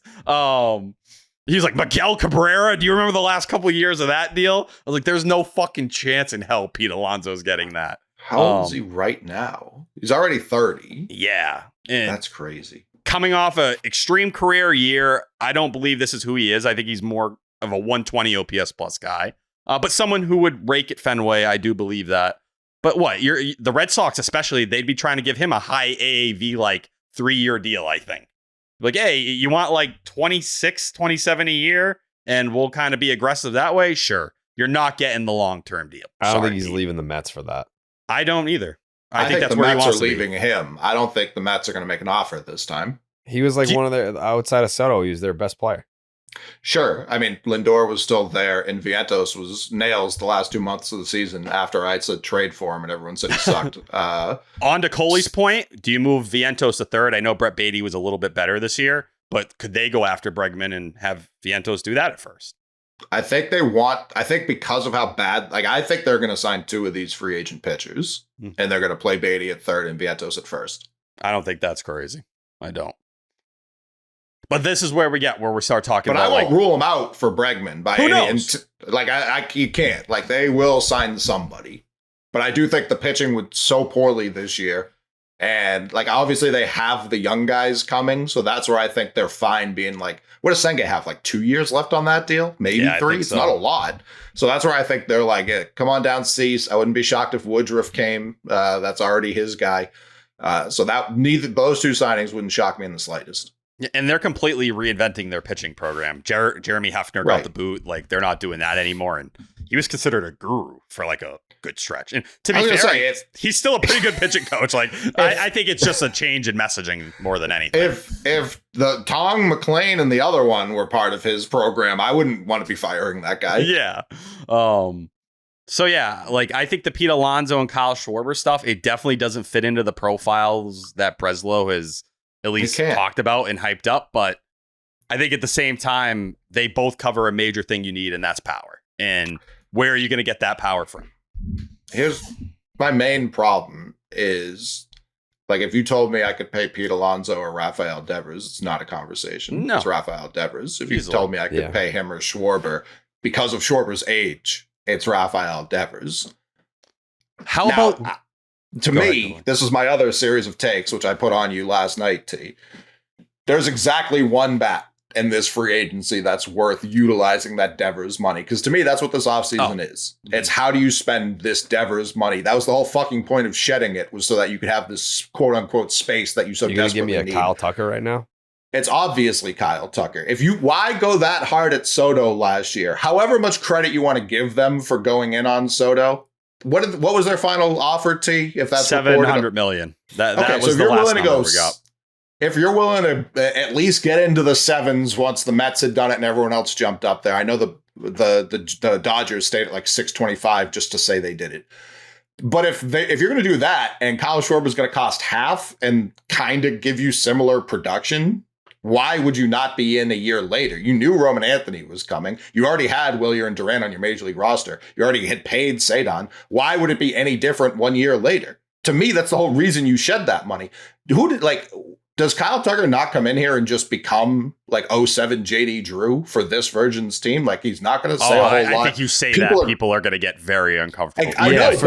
For Cubs fans hated him this year. Cubs fans, I agree. They hated him in the second half. It was a weird arc. The way Coley's describing it, though, is he is very, like, he is not a high-energy guy.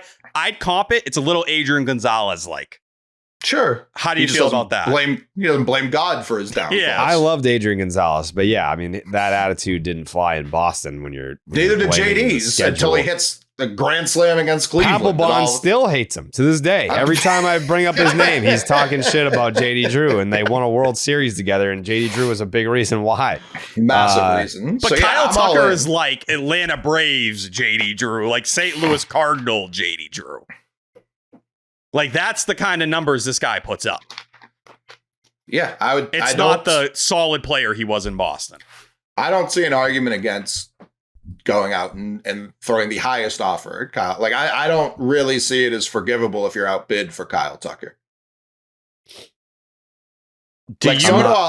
I'm not going to $400 million for Kyle Tucker. I don't think it's going to cost that much. Teams are going to be scared this offseason because of the lockout. Like, you have a chance to be the aggressor and just live with the consequences on the other side of whatever happens next year.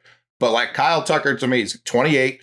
Like, give that guy a 10-year deal. You have him and Roman Anthony in your top 3, 4, wherever the fuck you want to situate them. That's two of the better left-handed bats in baseball. All right, but then you're just signing another outfielder when you already have a ton of outfielders. So, like, how does that help you don't have an infield problem? Why go after Soto literally less than 12 months ago? Can I offer what I think it would be? What? I think Juan Soto was entering his age 26 season. I'd wonder what Breslow's models look like for a guy entering his age 29 season. I think the Red Sox, too, from a business perspective, I don't think the world cares who Kyle Tucker is. I think Juan Soto is one of the biggest names in baseball, in an international presence, something that would get the business people at Fenway Park nutting. Extremely excited. Now, listen, I would throw money at Kyle Tucker. I'm with you, Coley. But I worry those two things would stop the Red Sox from being all in, along with the idea that, now we were at least planning to probably trade Durant, but we're locked into the 2 outfielder thing. Did we just fuck our leverage about how we're going to get all these guys working together along with the DH spot? Because in reality, everyone's going to know you can't make Kyle Tucker, Jarren Duran, Wilyer Abreu, Cedon Rafael, and Roman Anthony all fit on the same roster. They should. I can't describe to you people how little I'll care about this team if 16 is still on the roster. I will not care. That team is a 0 if he's still here. Now. 0. Wow. It's a 0. It's a 0 out of 100. There's no scenario where you would have him on the roster. Wow. None. But the issue, T, and we've talked about this before, are we positive the Red Sox view Cedon Rafael as a center fielder? We just talked about leading into this conversation, they don't have an infield. There aren't really a lot of options to remedy that. I think they only move him. I think he goes to the infield when there's an emergency and they're trying to figure shit out. I think their preference is him playing center. Is it not an emergency that you don't have an infield? Yes, but I think that's more like in terms of emergency, like we're in the middle of the season. There's nothing we feel like we can really do right now. You got to go play there. I think with an off season, they would find a way to make the pieces at least appear to fit before they. Is there not more time than ever to tell him, buddy, get ready to learn platoon shortstop with Marcelo Meyer? Yeah. That's honestly what it feels like today. So you think, I don't know. I think Sedon's about to win the Platinum Glove, and I think he'll be their center fielder. I think that's more reason they're going to be like, he did that because he played multiple positions. Well, he definitely did. His second base metrics low. It's the same team. It's the same organization that thinks David Hamilton is an MLB caliber shortstop. That's the same computers. Yeah, I'd be scared to see what that model says. Oh yeah, they must have Rafaela as some sort of like Ozzy times Willie. Like that's what they think. They're like, hey, whatever, Ozzy Smith or where do we want him today? So like him, I don't think we can rule out him being an opening day infielder. I would love to rule it out. I think it's dumb as shit, but I don't think that's been ruled out at Fenway Park. I'm not there yet, but I see where you're coming from. I'm not saying I want to be there. I'm saying that's just what you feel. Like I don't know. Their willingness to move him the last 2 years tells me they're completely comfortable with it. And if we're going to quote Cora on other stuff he says, he's always said he has confidence in Rafael, the infielder. But even the way when they talk about him in center field, it's like, no, this guy is clearly the best center fielder in baseball. I agree. What's the lasting memory people have of what he did in these playoffs, though? Not catching the ball, never calling anyone off. Like that did happen. I just don't know where this other. We all agree they need a middle infielder, right? Like at least one. Yeah, you would have to. It depends what you do at first base, because like if you told me Romy and Marcelo play second, I'm like, okay, I'm cool with that. But you need to figure out first base at that point. Maybe I like. This Romy is with Bregman returning. Yeah. I'm talking middle infield exclusively. Like Bregman to me is there. He's our third baseman. If he's not, like, what a tremendous fuck up by the organization. Trading your third baseman away for 1 year. Taking your leverage. Like, people forget last year the whole idea was, Bregman, if he opts out, well, you could be like, you could just put Devers back at third base and get by. Simple. That's just not an option for you anymore. No, you never would have taken him off third because the whole thing was Bregman was going to play second. That's all I wanted. Please go back and listen to how much I begged for Alex Bregman to play second base. But yeah, so I think that's a tough part. And then, we could start talking Kyle Tucker. You start talking Bo Bichette.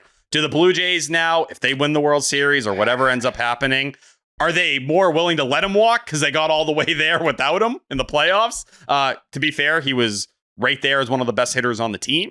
But then you have a guy who I think would show up very well in Craig Breslow's model in Bo Bichette due to his age. He'll be age 28 next year. And you could move him to third base and get something, but it's a lot of pieces in the air. That's the second you say move him to third base, I'm already not super in. The second you say move him to third base, I'm even less in. If the signing is not helping middle infield, I'm out. I get it. I understand where you're coming from.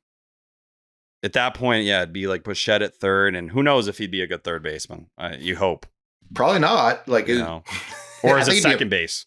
Yeah, I think he'd probably be a fine second baseman, but I don't know that Story's going to be a fine defensive shortstop. So that's where it's just like, for all the talk they have about defense, it doesn't seem like there's a clean route to actually do anything about it. I think even the Kyle Tucker thing, like Stats had another thread about this on Twitter, but talking about the outs above average, weirdly enough, not very good in 2025 or 2023. When you look at where he ranked amongst right fielders, it wasn't horrendous, but it's below average for sure. Oh, I'd put him in left at Fenway. I'm paying for his bat 1,000%. He's playing left here, which is a big deal. I'm fine with Roman and right. Completely fine with Roman and right. Insanely good defensive metrics, even though it's a small sample size and they can get weird. That's where it's like I'm fine. Like moving Willier. We all love Willier, obviously. This was the best time he's ever had. But I would have no problem. The best experience that I ever had. I would have no problem moving him and Duran for pitching or whatever the fuck. Yeah, I think with Tucker too, like people who aren't familiar, like legit a higher career OPS plus than Devers. So like you're getting that back. It's just, I do think the personality would be an interesting fit in this market. I feel like he's someone people would go after pretty quickly, but you fight that battle when you get there for the type of player. It's just a matter of like, how does he react to that? But imagine if it was JD Drew with 400, maybe a lot, but between 350 and 400 million. With that, I mean, people at the time said 5 for 70 was outrageous. People were like, "Are you fucking kidding me?" Just give it to Damon. Why'd you give it to this fucking guy? Yeah, when he got 70 million, people were floored. They were like, "What in God's name are we doing? Giving $70 million to a baseball player?" Yeah, but I think I don't know in this alternate universe where Kyle Tucker is a Red Sox, is Alex Bregman here? Because I know they're tight too. Yeah, absolutely. I think that's a huge part of the recruitment. He's a human shield for Tucker if people want to come after Tucker, and then Bregman will stand in the way. Yeah, I mean, this is a guy who played for the Astros, like the much maligned Astros, the Cubs this year, and I don't know that like the big market thing is a deterrent to him. No, but like I think what's probably going to happen is he'll sign for $400 million, and then fans would be like, "This is not a $400 million player." Sure, Soto got that this year. Like people are going to do that regardless. Don't sign it then. Sign for less, coward. Yeah, I mean, I'm not worried about his feelings. But it's not like I can't care about unless you think that's going to mentally cripple him to the point where he can't perform. But he keeps performing everywhere he goes, so I don't really see that being an issue. Like he sucked this year because he broke his fucking hand, and he still tried to play through it. Like, it wasn't like he was like, "Fuck, I can't do anything." You kind of have to when you're about to hit free agency. That's what Bregman did. Huh? That's what Bregman did. Yeah. Played through an injury. Yeah, kind of have to in that spot. Yeah, it still posted a 143 OPS plus this year. And like for all the like left-handed outfielder like we supposedly had, watching them get mowed down in the last game of the season by a righty, it's like I don't really care if any of you stay. Like any of you. Obviously Roman wasn't a part of that, so he isn't a part of what I'm saying, but the lefties who were here and did absolutely nothing against a righty throwing right down the fucking middle, it's like, I'm ready to move on. I will say, are we ever going to address the fact that Cam Schlittler follows T on Twitter and he only follows like 75 people? It's alarming. Are you looking for a comment? Yeah, I am. After he pitched against the Red Sox, I followed him on Twitter because he was having this situation going on and I wanted to follow the storyline. And then he followed me back. And here we are. I feel like you're leaving out the part where you DM'd him and you were like, "Congrats, man. That was fucking awesome." Local kid. You got Ben Rice's phone number? No, I have not talked to Cam Schlittler. Yeah, it was the opposite for me. I think he was already following me from the Northeastern days. And then after he shoved up the Red Sox ass, that's when he unfollowed me because I was like, "Your parents are fucking liars." I posted the DM of him like crashing out and like going at that like 14-year-old's girlfriend, and he still followed me. So I don't know. I don't know if he just like clicked it quickly and kept it moving, but it's interesting. He knows you're a Yankee fan. Yeah. He's one of us. Yeah. I didn't know all that happened. I thought he followed you before all this. After is crazy. That's why I was like, wow, this is weird, but I don't know. We never even like tweeted at each other and that like directly. Yeah, it's all in the DMs now. I feel like you guys, like you've obviously been like, I fuck with the vision, Cam. I will send you. Do you think that's what I say to people? Yeah. No. You do say that to people. Yeah. I watched you say that to Nick Sogard. I did say that. That is true. Everyone in my DMs is Red Sox related. I'll keep it at that. Okay, he's a Red Sox fan. No, he's not. Yes, he is. Not anymore. You can't switch fandoms. No. It's not real. I don't. You know what is real, though? Your love for me. No. Yeah, that's why you should try Hims. Hair loss isn't just about hair. It's about how you feel when you look in the mirror. Hims helps you take back that confidence with access to simple, personalized care that fits your life. Hims offers convenient access to a range of prescription hair loss treatments with ingredients that work, including chews, oral medications, serums, and sprays. Doctor-trusted, clinically proven ingredients like finasteride and minoxidil can stop further hair loss and regrow hair in as little as 3 to 6 months. You shouldn't have to go out of your way to feel like yourself. Hims brings expert care straight to you with 100% online access to personalized treatment plans that fit your goals first. No hidden fees, no surprise costs, just real personalized care on your schedule. Think of Hims as your digital front door that gets you back to your old self with simple 100% online access to trusted treatments for real health concerns all in one place. For simple online access to personalized and affordable care with hair loss, ED, weight loss, and more, visit hims.com/section10. That's 10. That's hims.com/section10 for your free online visit. hims.com/section10. Individual results may vary based on studies of topical and oral minoxidil and finasteride feature products. Also, Ridge. I know Coley has a Ridge wallet, but I'm pretty sure Ridge is they're pumping out something that they've never pumped before, and I'm pretty excited about it. So I'd love to talk to you about it if you have a moment. For sure. Yeah. That's all I got. So this would actually be great for T. I feel like you would love what Ridge is cooking up these days. Lost my wallet for 2 days. I know. I always use you as an example for like the wallet that Ridge has because they you can put like a little tracking device in there. But it's very annoying, especially when you're traveling, to have all these different device cords and charging cords and all that. Your phone, your headphones, watch, Kindle, everything. It's all different charges. Very, very annoying. So here's the deal with Ridge. Those days are over. Thanks to Ridge. Just like Ridge revolutionized the wallet, Ridge has now changed the game for portable charging.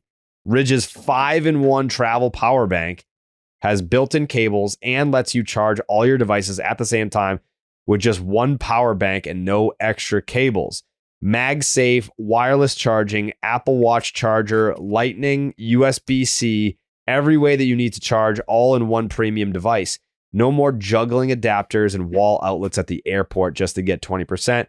With 20 watts of power, it charges your phone as fast as it possibly can. You've got up to 3 full phone charges in your pocket. That's amazing. It has MagSafe compatible wireless charging, so you can get it magnetically attached to the back of your phone if you want some permanent extra juice. And the newest iPhone just dropped, so make sure you pair that with a power bank that actually keeps up. Like everything that Ridge makes, it's built to last with free shipping, a 99-day risk-free trial, and a lifetime warranty. This is the last power bank that you are ever going to need. Ever. And they also look badass. Available in matte olive, base camp orange, and matte black, a design that doesn't scream, "I bought this at the airport." They come with an LED charge status indicator that displays battery and charge levels at a glance. It's got an integrated kickstand for effortless hands-free viewing while your phone powers up. And if you don't already have a Ridge wallet, you should. Slim, modern, RFID blocking, and built to last. It's the last wallet that you'll ever need to buy. One thing to pack, 5 ways to power. You can find Ridge's power bank at Best Buy, or our listeners can get 10% off at ridge.com by using the promo code section10. That's SECTION10 at checkout. Just head to ridge.com, use the promo code section10, and you're all set. After you purchase, they will ask you where you heard about them. Please support the 10 and say that Section 10 sent you. I'm also on the Ridge right now, and T, they've got knives, which I didn't realize. Sharp ones? Oh, yeah. Sharpest. Link me. Trying to gather as many weapons as I possibly can. That's a joke. Before anyone gets worried. LOL. Stab weapons. Other things on the docket. Yeah. And this kind of picked up over the last, I'd say, 3 or 4 days. Mark Fines enlisted the Red Sox as one of the teams that could have interest in Munetaka Murakami. So that's kind of the... Isn't that the dude with the 30% strikeout rate? Yes. And like that's the tweet I put out. They can't play defense? Yeah. And there was someone in the comments who was like, "You fucking want Kyle Schwarber though, don't you?" Kyle Schwarber struck out less than him at the MLB level this year. If you're taking Murakami, who struggles against velocity, I posted a scouting report This is from 2024, and to his credit, 2025 was very similar to 2022, which was when he shattered the all-time single-season home run record in Japan. But this is what Fangraphs report had after 2024. He is still swinging underneath a ton of fastballs up and away from him and struggles significantly with velo. He managed to hit just 154 against fastballs 93 miles per hour and above. He's going to end up being a below-average MLB hit tool, and his whiff issues are profound enough that he has non-zero bust risk despite his success in the NPB. So he'll be entering his age 26 season. To me, I understand where people would look at it and say, man, there's very special power here. This could be a guy who runs into 40 and could be a Kyle Schwarber-like player, especially with how young he is. Sure. It's just a risk I don't think the Red Sox can afford to take. He's young. He's going to want a longer, lengthier deal. And to me, this is just not a risk I'm willing to kind of invest in right now. No, not when you already have a DH from Japan that maybe you overestimated what he would be able to do at the big league level, who also can't play defense. Admittedly, though, does not strike out, though. Sure. Very hard to strike out. No. I mean, he was one of the most decorated hitters to ever come over, Yoshida. Yeah. And just for, I know I mentioned 2025 being a pretty big bounce back year for him, at least in terms of homers, and the WRC plus was over 200. It was 28.6%, the K percentage this year. So let's just say it goes up 4-5% coming to the big leagues. It gets to the Joey Gallo kind of territory. Can I posit a point of view that I think is getting overlooked? Because we focus on Yoshida and we're like, hitters don't always translate. Mm-hmm. Shota Imanaga was not supposed to be as good as he was. Has been for the Cubs. Maybe the pitching is just better over there. I will not rule that out. I will not rule out that the pitching in Japan, team to team, because even Shigano came over. He wasn't exactly electric, but he was solid for a good chunk of the season this year. I don't know that he's going to be facing necessarily better pitching on a night-to-night basis. Now, obviously, Scooble, people like that are going to eat him alive, especially year one. I also don't view 26 as super young. It is when you're like Juan Soto and you're hitting free agency after you've already accrued like 200 home runs in the MLB. A 26-year-old rookie, none of us would be like, what a young guy. We'd all be like, that's way too old to be a rookie. No, you're not wrong. That's a fair way to frame it. I've seen a couple people be like, give him a few years to develop. It's like, no.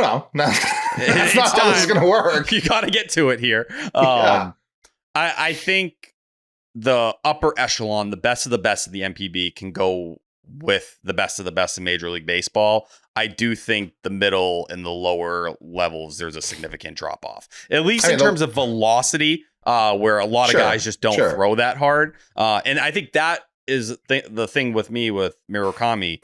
If he struggles that bad against velo, that worries me in a league that velo is just continuing to trend up. But I guess my thought would be the Japanese pitchers come over, they throw 9 pitches. Does he struggle with velo, or does he struggle because he never sees velo, and when he does see it, it is a surprise? As opposed to coming over here, he's going to see velo a lot more. He could potentially catch up to it. I'm not saying like break down the door, sign this guy for whatever, but if they signed him, I don't know that I would be overly negative about it, especially if they're just going to put him at first. Definitely not at third. I think that's obvious. I will say, though, for a team that's trying to cut back on the strikeouts and make that a lesser part of the game, 10th highest K percentage in all of baseball this year, that's definitely a step in that direction. We just covered how they're liars. Wants to improve their infield defense. Yes. So it's like, there's not much here where I feel like you're certain. Now, maybe if their model might end up loving him and that's what leads them there, like, I don't know. To me, this is new T phrase. You keep talking about their model. No, but Craig talks about it. That's it. It's like their phrase. It's how they view Devers. It's how they want to grade out so many of these players. And I think with the Red Sox, they are moving farther and farther away from scouting by the day. It's more model based. So like that's kind of where my brain goes. Tatsuya Imai. I've never heard the name out loud. I've been doing a lot of reading on him. He's supposed to be coming over as a pitcher. I'm super interested in that. I'd be checking in there.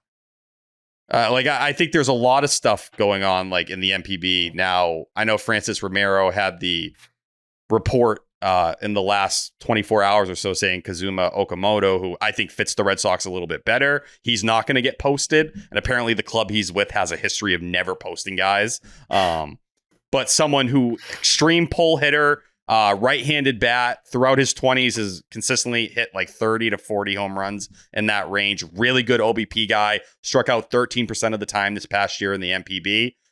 Very similar to Seiya Suzuki in a lot of ways, who, if you remember what I was saying about Seiya Suzuki, I wanted him so fucking badly. And he, first base profile would make a little bit more sense to me, but it doesn't look like he's going to hit the market. It feels like a significant risk. And I understand for people who like Murakami why they're willing to do it. I just don't think it's a risk I want the Red Sox to take. Where does he hit in Japan's roster for the WBC? That's a good question. Let's find out. That he tells did me have more. a pretty big homer in the WBC. I remember. I just can't remember where he was in the lineup. Japan World Baseball Classic. Do you remember where Yoshida hit in it? No, I don't. I remember Shohei striking out Trout. That was pretty cool. And I remember here we go. Eminem, because they were like, this is the next big slugger to come over. And then he was what, hurt last year? Yes. Okay, you ready for this? Yeah. This was the championship lineup. Lars Nootbaar hitting first. Of course. Kensuke Kondo hitting 2. Otani hit 3rd. Would you like to guess who was hitting 4th? Yoshida. Yep. Number 5, Munetaka Murakami. Okay. Number 6, So, yeah. Number 6 was Kazuma Okamoto. Yeah, he's got the goods. That's all I need to hear. So what do you mean? You believe in Murakami? Yeah. Interesting. Yeah. I Again, I'm not saying like go get him for whatever the cost, but I won't be like all doom and gloom if they were to sign him. Isn't he the dude that hit the walk-off too? Murakami? He may have been. Yes. He hit a believe shot that was him. for sure. I mean, that record stood forever. The single season home run record. It was like 10 years after Japan learned what baseball was. The record was set and it hadn't been broken until 3 years ago. It still stands, right? Like it hasn't been topped since. It's not like, yeah. So I don't know. It's rare power. I understand the strikeout concerns, but it is rare power. No, it 100%. It's you could call it generational. It's just the lack of contact. I don't like that profile. It makes me very nervous, especially when you don't hit velocity well. But like I said, if he came here and with the right coaches, like if he signs with the Dodgers, they're going to probably turn him into. I've seen some people do like the potential outcomes. I think it was Yaku Cosmopolitan. I interact with him a lot on Twitter. He's a great source for the MPB. They did like potential MLB outcomes. Like their worst was like a Christopher Morel, a Setsugo, Sawinski over in Pittsburgh. Their 50th percentile was like Joey Gallo, Pedro Alvarez, Chris Davis. You get some of those peak Chris Davis seasons, I think. Even Pedro Alvarez was swinging it for a couple of years there. And then they called the best outcome, the 100th percentile outcome, being Matt Olson, Rafael Devers, and Max Muncy. Yeah, Pedro Alvarez had like a 40 home run season that was like a 1.2 WAR. I think he'll be in this 50th percentile. Like I think he's going to be like a Joey Gallo. How brave of you! Whoa, hot take. I don't think he's going to suck. I think he's going to be like a very, slightly above average, but very up and down. You may have one great year and then a year where it fucking falls through the floor.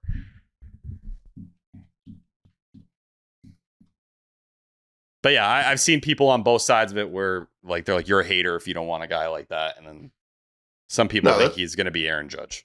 Aim higher. Just aim higher. Well, that's just, I need where the Red Sox are right now. I don't want question marks. I want more certainty. Like it's time to act with certainty where you are. It's okay to take risk in certain departments. This ain't one I'm willing to take a risk on. I just don't know what his deal is going to be. Like, I don't know that it will be crazy. It has to be at least 5-6 years, I'm assuming. Maybe, but it's not. I don't know if the money's going to be crazy. He'd be first here. He'd be a first baseman.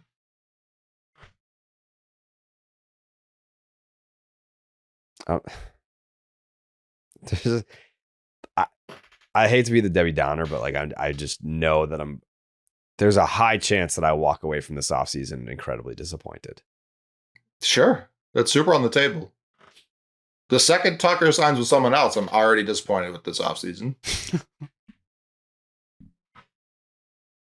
Yeah, I don't know. Like, I think obviously, it should be like a John Henry mandate that they sign him. I think if they sign Tucker, then Bregman's not here. I don't know why you would do that without having, like, I agree they need infielders, so that's where it's like, I don't know why you'd let him walk. That would be an all-in type of move. You wouldn't do one without the other in my mind. Yeah.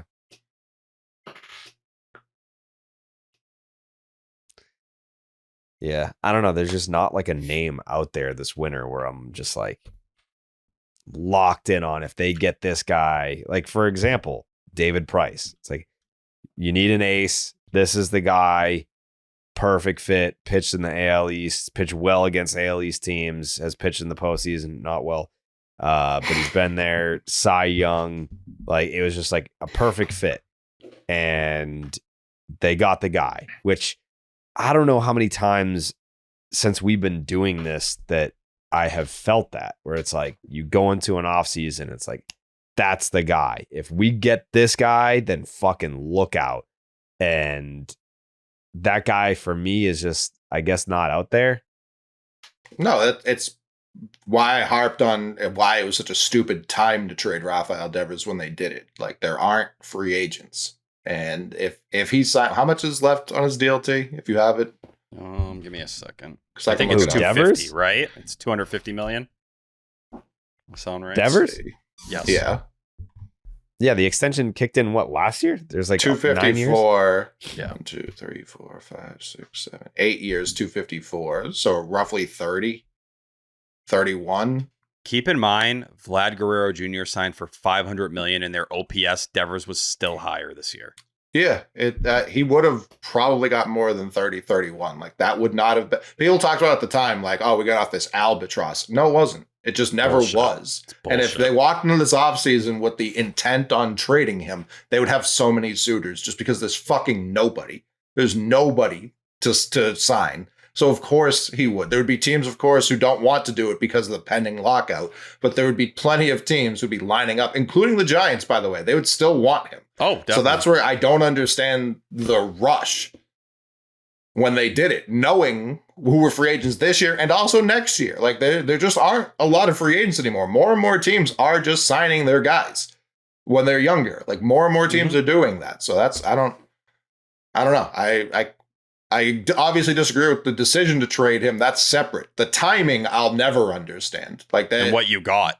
They're on a winning streak. They just called up Roman Anthony. Like, it couldn't have been a more poorly timed to do it. Like, and again, if they just wait 2 weeks and they keep winning, does anyone give a fuck anymore? Probably not. So that's where it's like, I hate to keep harping on it, but until they spend this money, which they said they were going to do with the trade deadline, didn't, I'm going to keep bringing it up until it's spent. Like, I have to. He's probably spending this offseason getting ready to play first base.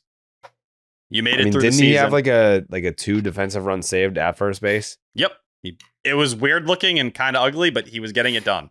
And then he got better, obviously, the more reps he got there. I think played over 200 innings over there.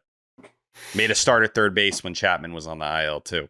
But yeah, this is what you did. You're trying to replace Rafael Devers' bat.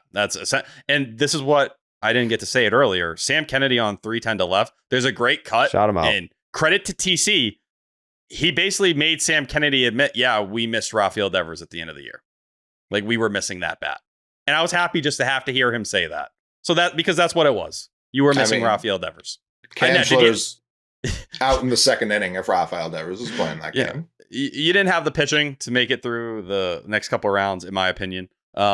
No, Blue Jays sweep us. I think that part's cleared now. We were very confident at the time. I think it's pretty obvious we get dominated by the Blue Jays. It just sucks because you're essentially trying to find the next version of Devers or whatever that can be. And you had him in-house. Has to be Tucker. Like, Schwarber's too old for that to work. And I don't think Schwarber's going to necessarily sign a bad contract. But I think to pry him away from Philly, it's going to be end up being closer to Devers' deal than it was. And at that point, if you're just swapping him out for a less versatile player, that's exactly the same guy. That's stupid. That's a really dumb way to run a team.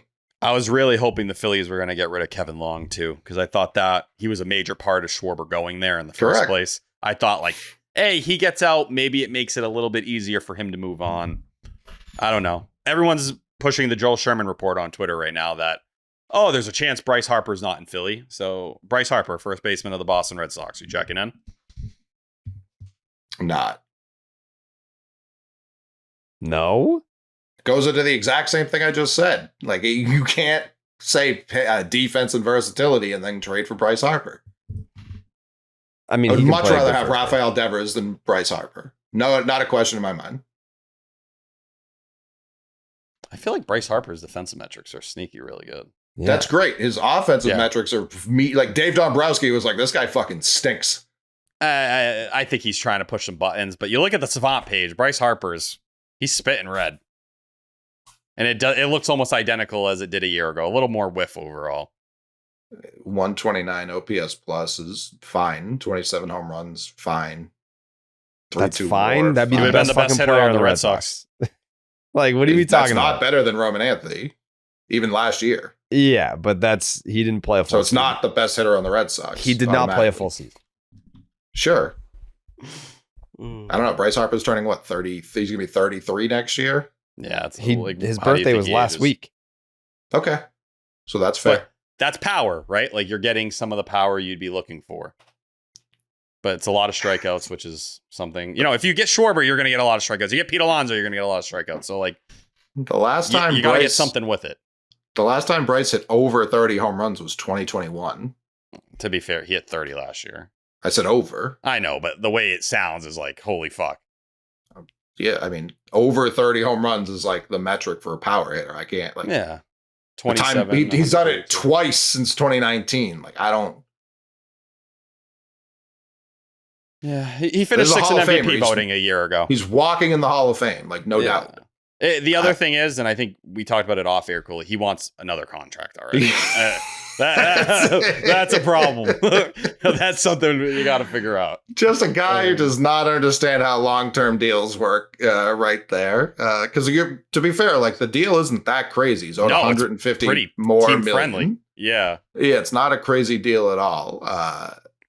That would move me. Bryce Harper? Yes. Well, to me, then you go and get a Bryce Harper. I'd worry they wouldn't care about Bregman's like leadership, those kind of things as much. They'd be like, oh, this is like Schwarber, another guy who can kind of carry our culture and be that guy. Yeah, I would want both. Me too. Because at Bryce Harper's money, you can definitely afford both. Agreed. They could have. I'm so tired of pretending like the Dodgers are playing this different sport than the Red Sox. Dude, if the Blue Jays win the World Series, and I'm not predicting this, bro, they're gonna blow by 300. Like, sure. I think you're gonna see them like spend right next to the Dodgers because they have the power to do it. And if they had their way, they would have done it. If Shohei said yes to them, they begged, or Soto or anyone. They're begging someone to take their money, like the Giants in a lot of ways. I respect that they get made fun of every year. They go for it every year. I respect it. Respect it tremendously. Mm-hmm. I thought that they were going to end up signing Garrett Cole. They're just always the third team that feels like not, the favorite. Or, the favorite, oh, this team could sneak in, and then it's the Blue Jays. Yeah. But who knows? I respect their gumption. Because before the year, it was like people were already, myself included, were like picking them for parts. Like, all right, we'll take this guy, we'll take that guy. And now they're like, we're just going to play the Dodgers in the World Series, actually. And they need pitching moving forward. I think that's going to be their biggest problem. Bassett's going to be a free agent after this year. Trey Savage, fucking nasty. I was going to wanted him in the draft. It worked out. Oh, definitely. But they have one more year of Gosman after this. And then Bieber's obviously going to be walking. So... they got to figure that out. I wouldn't be shocked if they're in on the Dylan Cease, the Michael Kings, and are willing to throw a lot of money at those guys. If they're going to throw money, I wouldn't be shocked if they threw it at Bieber if he's already there. Yeah, especially he seems to be enjoying himself. Yeah, he's in the World Series. I imagine he's enjoying himself. Yeah, that must be sick. I wanted Shane Bieber at the trade deadline so fucking bad. Buddy, anyone you did? Would have been. Go check out that video, the trade deadline prediction video. I was trying to will it into existence. Mm-hmm. But we know Bieber had interest in coming here. So you get to the Did he? offseason. Who reported that? What? Yeah. What? What podcast did you hear that on? Fenway Rundown. Yeah. No, Section 10 podcast. Mhm. But I think for a lot of people, if I told you Shane Bieber was the guy they went to get the number 2, you'd be disappointed. I would, yeah. Right? Jared? As a number 2, yeah. Like I think when you start throwing out the Hunter Greens and the Joe Ryans, I think imagine if Brian Bayo's your 4. Actually, if Hunter Green's here, Brian Bayo's in Cincinnati. I think they probably to trade a pitcher. I think they're going to want a pitcher. I think I agree with what Jared's saying. I think they'll want a pitcher back. I just don't think they'll want a pitcher that has money coming to. Yeah, it'd be one of the back end arms. Or Early. Yeah. I think it'd be like Willier and Early. I think that's what you're looking at, and maybe like a lottery ticket minor leaguer. They'd love a Mikey Romero. They'd be all over Mikey Romero. 1,000%. I think that's what it looks like. And I'm all in on that. Sure. I like Biebs a lot. Obviously, he was fine in Game 7. Start before that looked excellent. I do want to see what it looks like with the full offseason. But as I said earlier, with the money stuff, you start picturing what it's like if you add a starter, a bat, and then trade for another one. Like, you're at $300 million like that. Well, what's Jaron's AAV? Is it going to be like 10 next year? He has the 2-year, right? The 8.5. Okay. I think it's the option, if I recall. Well, the option comes after next year, right? I thought it was starting this year. I thought it was after 25. Well, yeah, no, $8 million team option. For after, yeah. For 2026. Which will all lock options? him in instead of going through ARB. No, I know that. But yeah, I mean, 8 coming off the books, if he's going for green, kind of cancels it out. I think MLBTR, their arbitration had him at like 8.5 or something like that. His second time through. But if they just opt him in. Yeah, it ends up being a pretty... Yeah, you're definitely going to go jump at the 8. Option. And teams will prefer having a fixed number if you're making a trade. Big time. I think that was He's got a ton of escalators, though. Mm-hmm. $8 million club option, but then he gets $500K for a selection as second team All MLB. $1 million for top 20 finish and MVP. Nope. Oh, this is all for 2025 stuff. Okay. Yeah, because it was a 2-year, because the last year of ARB was still very much ARB. Like, that's they didn't do anything for that, because I think they knew he wasn't going to be here. If Duran is traded, the 2026 option is a limit. How does that work? He would get traded and then become a free agent? If Duran is traded, the 2026... Yeah. The 2026 option is eliminated, and acquiring club pays a $100K assignment bonus. Oh, so that's interesting. So yeah, then it wouldn't be fixed. If he gets dealt, then they got to go through the ARB process with him. Yeah. That's probably to give him a bit of a shot too. Sounds like it's the same number, though, if that's what you just said. Because that's kind of what happened with Devin Williams. Mm. They declined his option and just put him right back into arbitration. And then I know you said Ian's, the numbers he had sent you on Willier have to be crazy. I wonder what Duran's have to be pretty good too for a guy who's like a fringy, like 15 home run kind of guy. You get there and you become a 20 to 25 homer guy. It uplifts his profile a lot closer to 2024. You know? Yeah, I mean, he probably loses out on some triples though, so I guess there's the home back and forth. I mean, he'd break doubles there. Like, I completely understand. Like, he has a ton of value to other teams. He just doesn't here. His WAR was 4.6 in 2025. Like, no matter how you frame it, that has value. For sure. I'm trying to see. What's my last thing? I think that might have been my last thing on the docket. Wow. Oh, whoa. Major. No, you didn't. Thank you. Alex Spear with a report on Rob Refsnyder. Oh, this was not what I was thinking. Oh, was there something I missed, Coley? I thought you were going to bring up Scooble, but I guess we touched on it a little. Yeah, I don't know how much more there is to add to But Jared said he would be out on that. completely, Not Jared. interested. Not That's interested. crazy. Yeah, I mean, he's gonna go to free agency. Like, you're not Maybe. signing that guy. You're not signing that guy. I would Why? ask what the number would be. Before, What do you want? Sure. I don't think you can do that.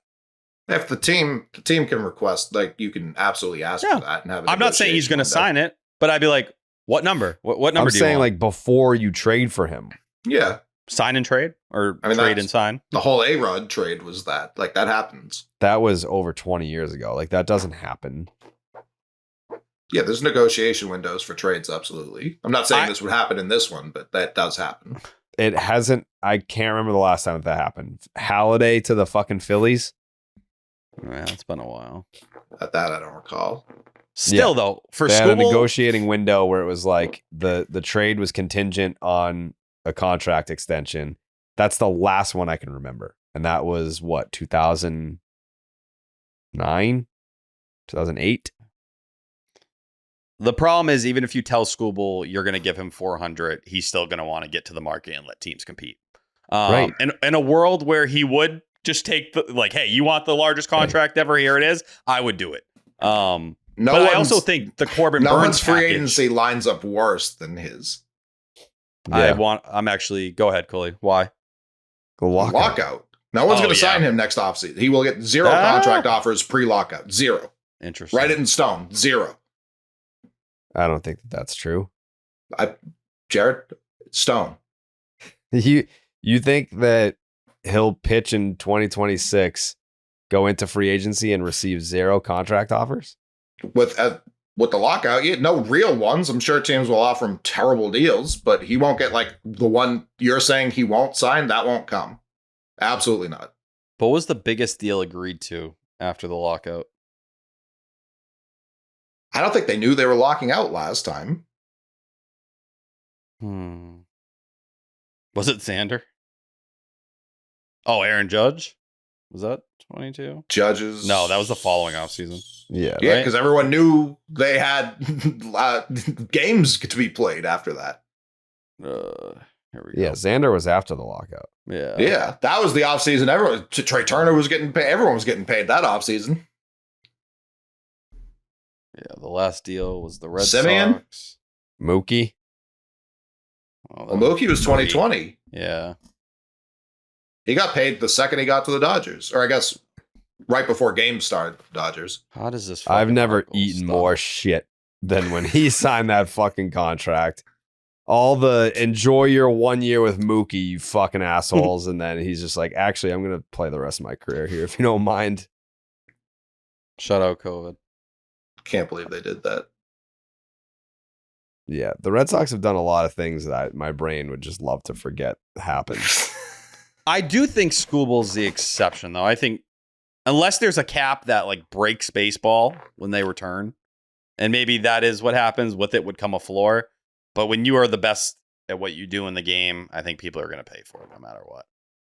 Sure, but there's already a limited amount of teams that are going to do that. Isn't There's it even... Five, if there- maybe. If there is a cap, though, right, and it's changing the structure of the entire game, like, I don't You'd have to know. account for current contracts. Yeah. Yeah, maybe it becomes more affordable for other teams to hand out a contract like that. They won't, though. Like, that's It's, The only it's having reason- too much hope in the owners. the only Yeah. reason. Yeah. The only reason you'd put a salary cap is wage suppression. That's the only reason Yeah. you'd do it. So this idea that a salary cap makes competitive balance a thing is a fairy tale. Because every other sport has a salary cap, by the way. And they don't, there is no parity. No. The NHL team from Florida wins the fucking Stanley Cup every year. That's it. No, that's the hard part. Because if they're going to change the whole money scaling, then it becomes a whole different conversation.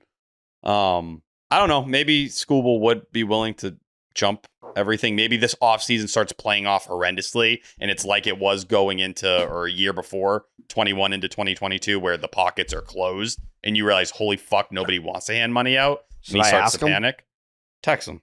I'll just be like, hey, just between me and you and everyone who listens to Section 10, if the Red Sox traded for you, would you be open to an extension? Question mark.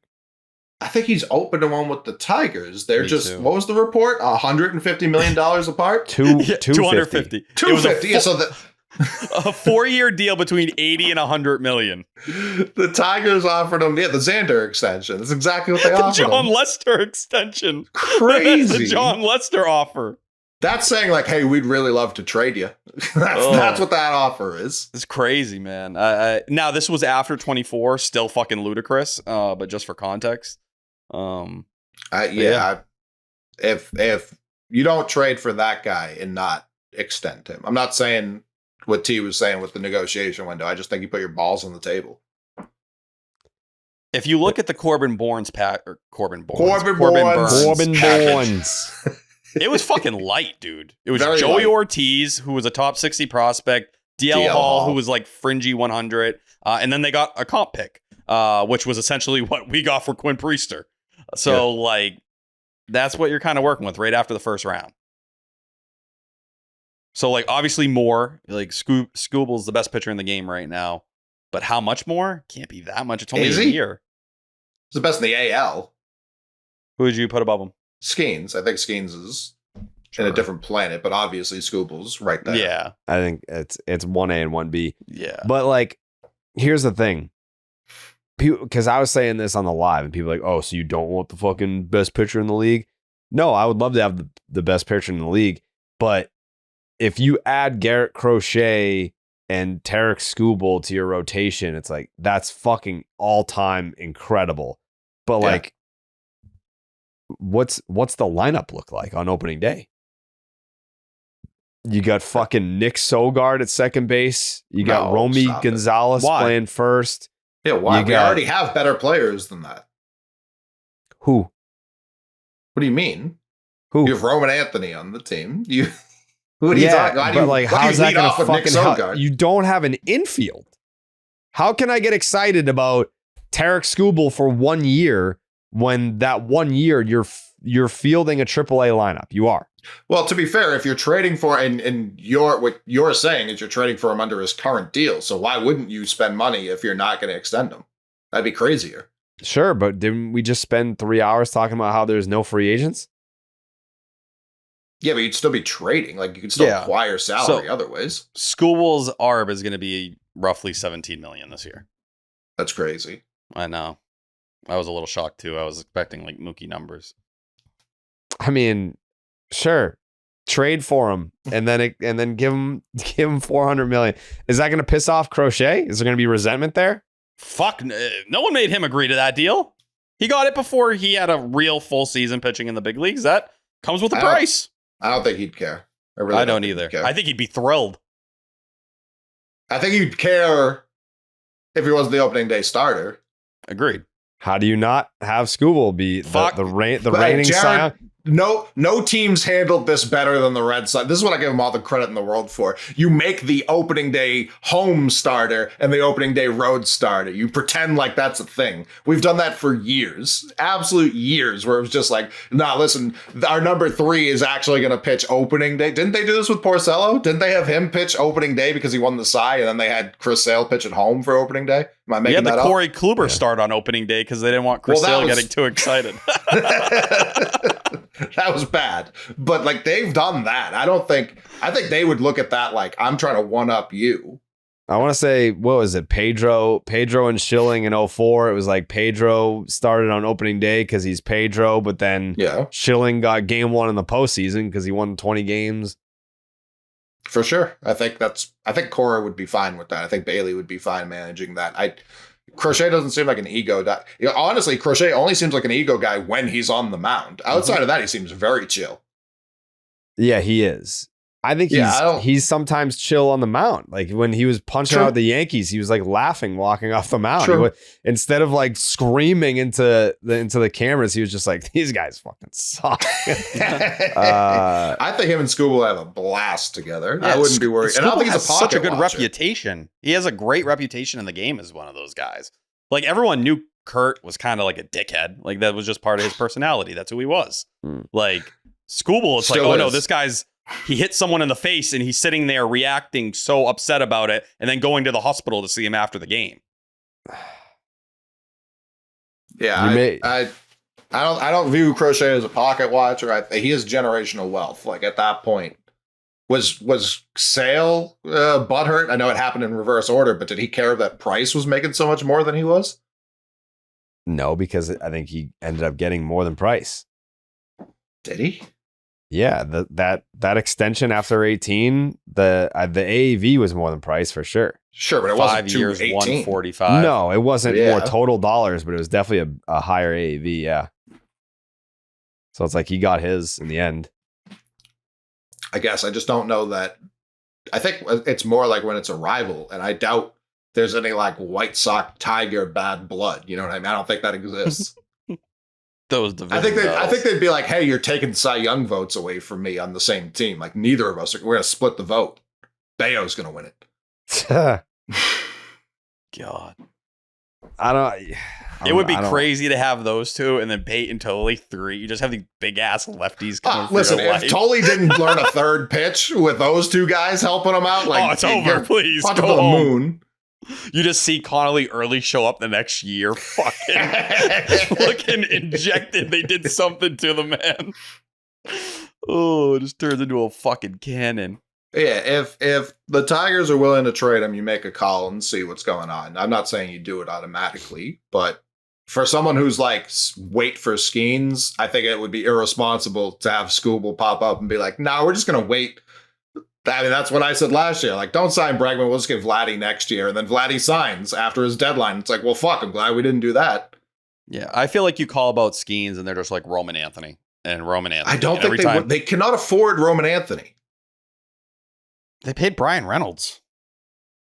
And they hated it. It sucked, right? Like it worked. But I think that's where that conversation would at least start. What's his- with the what's Tigers? his You number? can't even mention Roman Anthony, or you're the one laughing. Like, dude, he's fucking 1 year left. Get the fuck out of here. No, I do think it would probably cost Marcelo, though. For Scooble? Yeah. Interesting. I don't think that's insane. Yeah, I mean, this guy's got $75 million left on his deal. Brian Reynolds? Yeah, Yeah. Brian Reynolds. And it's a $20 million team option when he's 36, so that's not getting picked up. He also stinks. For sure. And this is coming from someone who was an advocate of potentially dealing for Brian Reynolds. No, a lot of people were high on it, but listen, like they're going to pay Brian Reynolds and Roman Anthony. That's just not Pittsburgh Pirates baseball. Mm.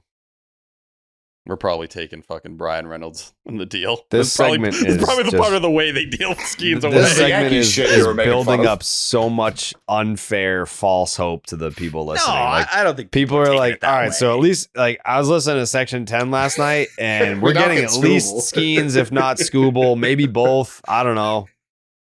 I put out the pitcher list. Everyone that's been connected, or not connected, but like there's been some kind of report that they're either available or the Red Sox have checked in on them at one point or another.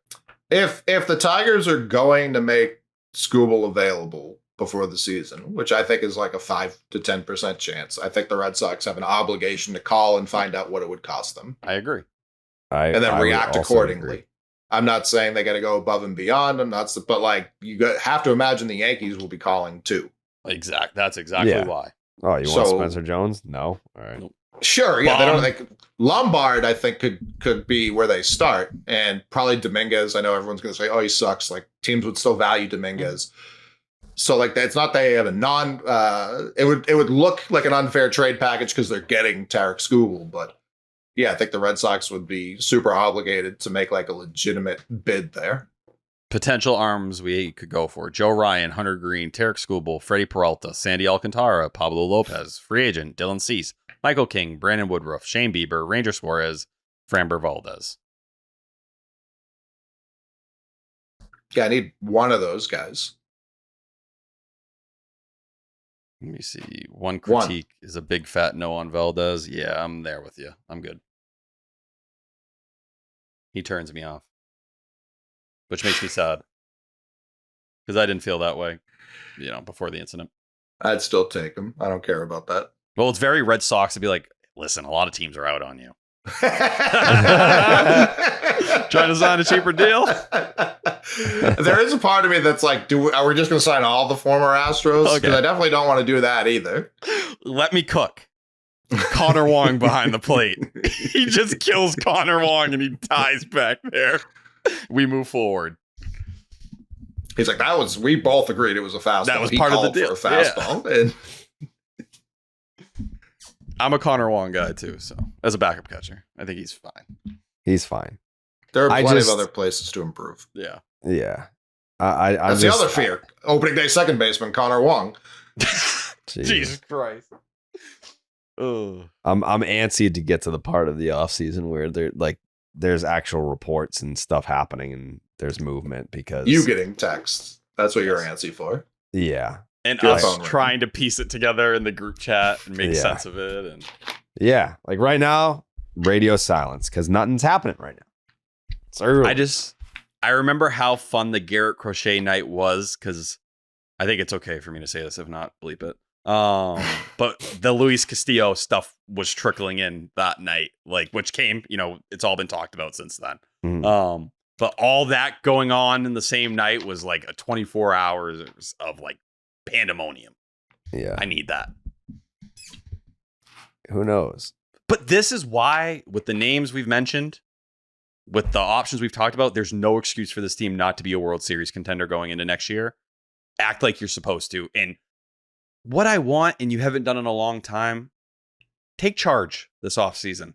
You don't have to let it come to you every single time. In certain ways, it works out with the Bregman stuff, 100%. A lot of times it doesn't. We've seen that in other years. So you could be argue aggressive. It didn't work with the Bregman stuff since you still have to do it again this year. Like they should have just made a more earnest offer last year, and that you'd have to just not deal with it right now. Yeah, I'd say it worked enough to the point where your roster and you were considered, one of the favorites in the American League entering the year. Yeah, like, did they really think that they were going to win the World Series last year? Like, what's the point of making it so that it's pretty much a one-year deal? I don't know. They didn't want to hand out length. They couldn't have possibly factored in they were trading Devers when they did that. No. Because then you would have just given them a 5-6 year deal. Yeah. I mean, I will say this. It's pretty ballsy of Bregman to opt out of 2 and 80. Mm-hmm. But he says it's about the long-term deal. That's what he wants. That's fine. But where was that last year? It was Detroit. What makes you think that it's going to be out there this time? You're 1 year older and you got hurt. The way Bregman thought was, I'm going to show up to Fenway, and to his credit, the first month and a half, he did it. He balled out, but if it were me, like, he has more confidence than I would. Like, I would be like, Scott, are you fucking sure, man? Like, 2 for 80 sounds pretty good to play for the Red Sox, like in a window of time where I feel like they're going to be contending and their young players are going to be at their peak. And I can be there for the next 2 years making $40 million a year. That sounds pretty good to me. Like, like after that third year, what's my market going to look like? I don't know, but like, that's kind of up to me at this point. Do you think after 2, if he's played the 2 for 80, do you think he could get 2 for 40 after that? Because I don't. No, but like, you could still make pretty damn good money on the other side of that. Maybe. We don't know what the restrictions of this lockout are going to be, though. Like, that's part of the equation. Sure. So I think it's like, could he get 4? Do you think the Red Sox would offer 4 for 120? I think that's like an easy yes that they would. Yeah.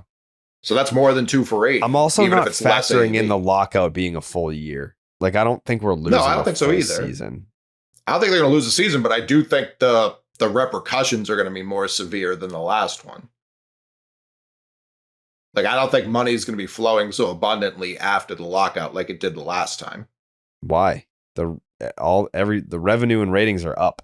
I agree. Well, if there's a cap that changes. Yeah, the teams are pushing hard for a cap. Cap's not happening. The cap's not happening. Yeah, Bryce Harper, to my cap to it, he's like, I'm going to kill Rob Manfred right where he stands just to prove a point. It's not happening. I'm telling you right now. I know it's a bargaining chip, but there's nothing that says teams want to spend. There's nothing that you could point to that's the fact that you have fucking this loser, Kyle Ravitch, going out there and being like, Toronto needs to save. They have the fucking 5th highest payroll. What point are you trying to make, dude? Like, everyone's they got their panties in such a bunch over the Dodgers wanting to compete.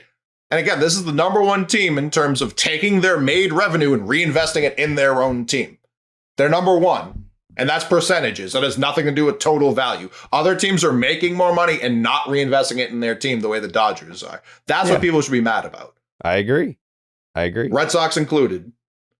Yeah, I mean, it's a lot of like, but that's the thing is like everyone's like, oh, well, now you got to add a salary floor. There's going to be no floor without a cap, and there's going to be no cap. So there won't. They kind of already have both of those things, if we really want to be honest, too. The reason the A's gave Severino that deal was so they could get revenue sharing. They had to spend to a certain point because they didn't for X amount of years. By the way, the Dodgers are paying what, $510 million for this team? Everyone wants to talk about, oh, they're not even paying Shohei. Yeah, they fucking are. They're paying nobody extra money. That's just going back to the rest of the league, which all these leech teams get to take. The Marlins this year, they won, 79 games? And they spent $68 million on their team. Imagine if they had spent 100. They might be in the fucking World Series right now. Look at the fucking Guardians. They're the perfect example of it. But these teams. I think that's where you're going to get into it because they need to figure out a way. And I'm not saying they should, but the argument's going to be, how do we figure out the deferred money situation so that the luxury tax for those teams that are willing to blow so far by it aren't able to, adjust it this way or make it work this way. But that's not like an advantage the Dodgers have over anyone else. No, they all could do that. But the issue is they don't want the Dodgers acting like that. And that's where it's going to become, even the John Henrys of the world who are in favor of a cap, they're going to be the ones trying to put a stop to it. But that's not like, they're not even trying to stop the Dodgers. They invented that to stop the Mets, which is even more pathetic. Yeah. Them as well. The Mets are super stoppable, historically stoppable franchise, the New York Mets. And they were like, we need the harsh, and the NBA did the same shit for the Clippers. Like, historically even more stoppable than the Mets, the LA Clippers. And both these fucking pussy leagues were like, there's a new billionaire in town. We got to sanction them before they win everything. It's like, what are you talking about? Like, what? Sell. If that's how you're going to act, sell the team. That's where your money is. Sell it. I don't disagree. Got to kick out all the broke boys. Yep. I can't have like people, and I understand team employees are going to do it. I get that. But like, if we're going to pretend like the Red Sox can't spend to the Dodgers level, that's wrong. They can certainly spend to the Blue Jays level. I'll hear no argument that the Blue Jays somehow have an advantage pockets wise over us. Fuck that. Yep. Rob Refsnyder. Nope. T. What about ethos? Ethos. Yeah. Let's talk about ethos. I think that's what we need to do here. I feel a little wrong talking about ethos without Steve here. Yeah, what's his name? Hit it one more time, Coley. Ethos. Yeah, so an experience in my life where I had a loved one that really showed me the importance of life insurance. My dad died. Didn't have any life insurance. Times were hard after he died. But fortunately, now I have ethos if I ever go that route or anyone you care about is in need of something like that. If you or a friend experienced loss, which has you thinking about how to secure your family's financial future, you're the breadwinner of your family and want to make sure your loss of income is covered, like keeping up with the mortgage, tuition, other bills. I certainly can't keep up with my bills. If you had a new baby and planning for their future, childcare costs, tuition, milestones you're excited for, you bought a house and want to ensure that if anything happened to you, your family could cover the mortgage. All those things are, could come into play or something you could kind of worry about if you're trying to figure out what to do if you were to lose your life or someone else in your life were to have that happen. But Ethos is a trustworthy company that disrupts the traditional life insurance industry. As of March 2025, Business Insider named Ethos the #1 no medical exam instant life insurance provider. 3 million families have completed their applications and trusted Ethos to help find the right coverage. Ethos has a 4.8 out of 5 stars on Trustpilot with over 2,400 reviews. Protect your family with life insurance from Ethos. Get your free quote at ethos.com/section10. That's ethos.com/section10. Application times may vary. Rates may vary. Simple rate for a 10-year life term policy for 35-year-old healthy, non-smoking male. Protect your family with life insurance from Ethos. Get up to $3 million in coverage in as little as 10 minutes at ethos.com/section10. Application times may vary. Rates may vary. Sample rate for a 10-year term life policy for 35-year-old healthy, non-smoking male. Ethos. Get your free quote. All right. That's all I got. Me too. You know who's up in Boston that I'm talking to right now? John Cena. JD Martinez. Julio. Oh no. Oh no. Bring him back. Fuck. Yeah, I'll have him pop on so you can talk about how much you fucking hate him for no reason, T. We would all prefer if Kyle Schwarber was here over JD Martinez. I'm just the one bold enough to say it. I mean, Again. he's fucking retired. Definitely. So yeah, I think all of us, that's not a bold take at this point. So you want JD Martinez shipped out after 21? They I didn't both say that. could You have could have played had both, together. yeah. I don't disagree with that either. The But issue if it I had to be continue either to or. have with the Schwarber thing from back then is people were like, where are you going to play him? He'd only ever played in the NL and only played outfield. Like he did never DH'd either at that point of his career. People were like, wow, there's no room for him. Yeah. Terrible. Anyways. Mikey, tell the folks at home why they should buy a ticket to the Halloween costume party on Friday. Tell them. You like prizes, folks? Yeah. Come down and win a prize with a great costume, huh? That's right. Yeah. What else? You like prizes? Do you like underdog bucks? Do you like playing on underdog? Well, if you win, you could win some underdog bucks. Get on that app, play a parlay, do what you got to do. Yep. I like that. 2K, Maybe what win about some you? merch. Oh, Maybe some win merch. Some Yeah, merch. you can win some merch Yep. if you enter in the costume contest. Be up on stage. Be up on the bright lights. Mm-hmm.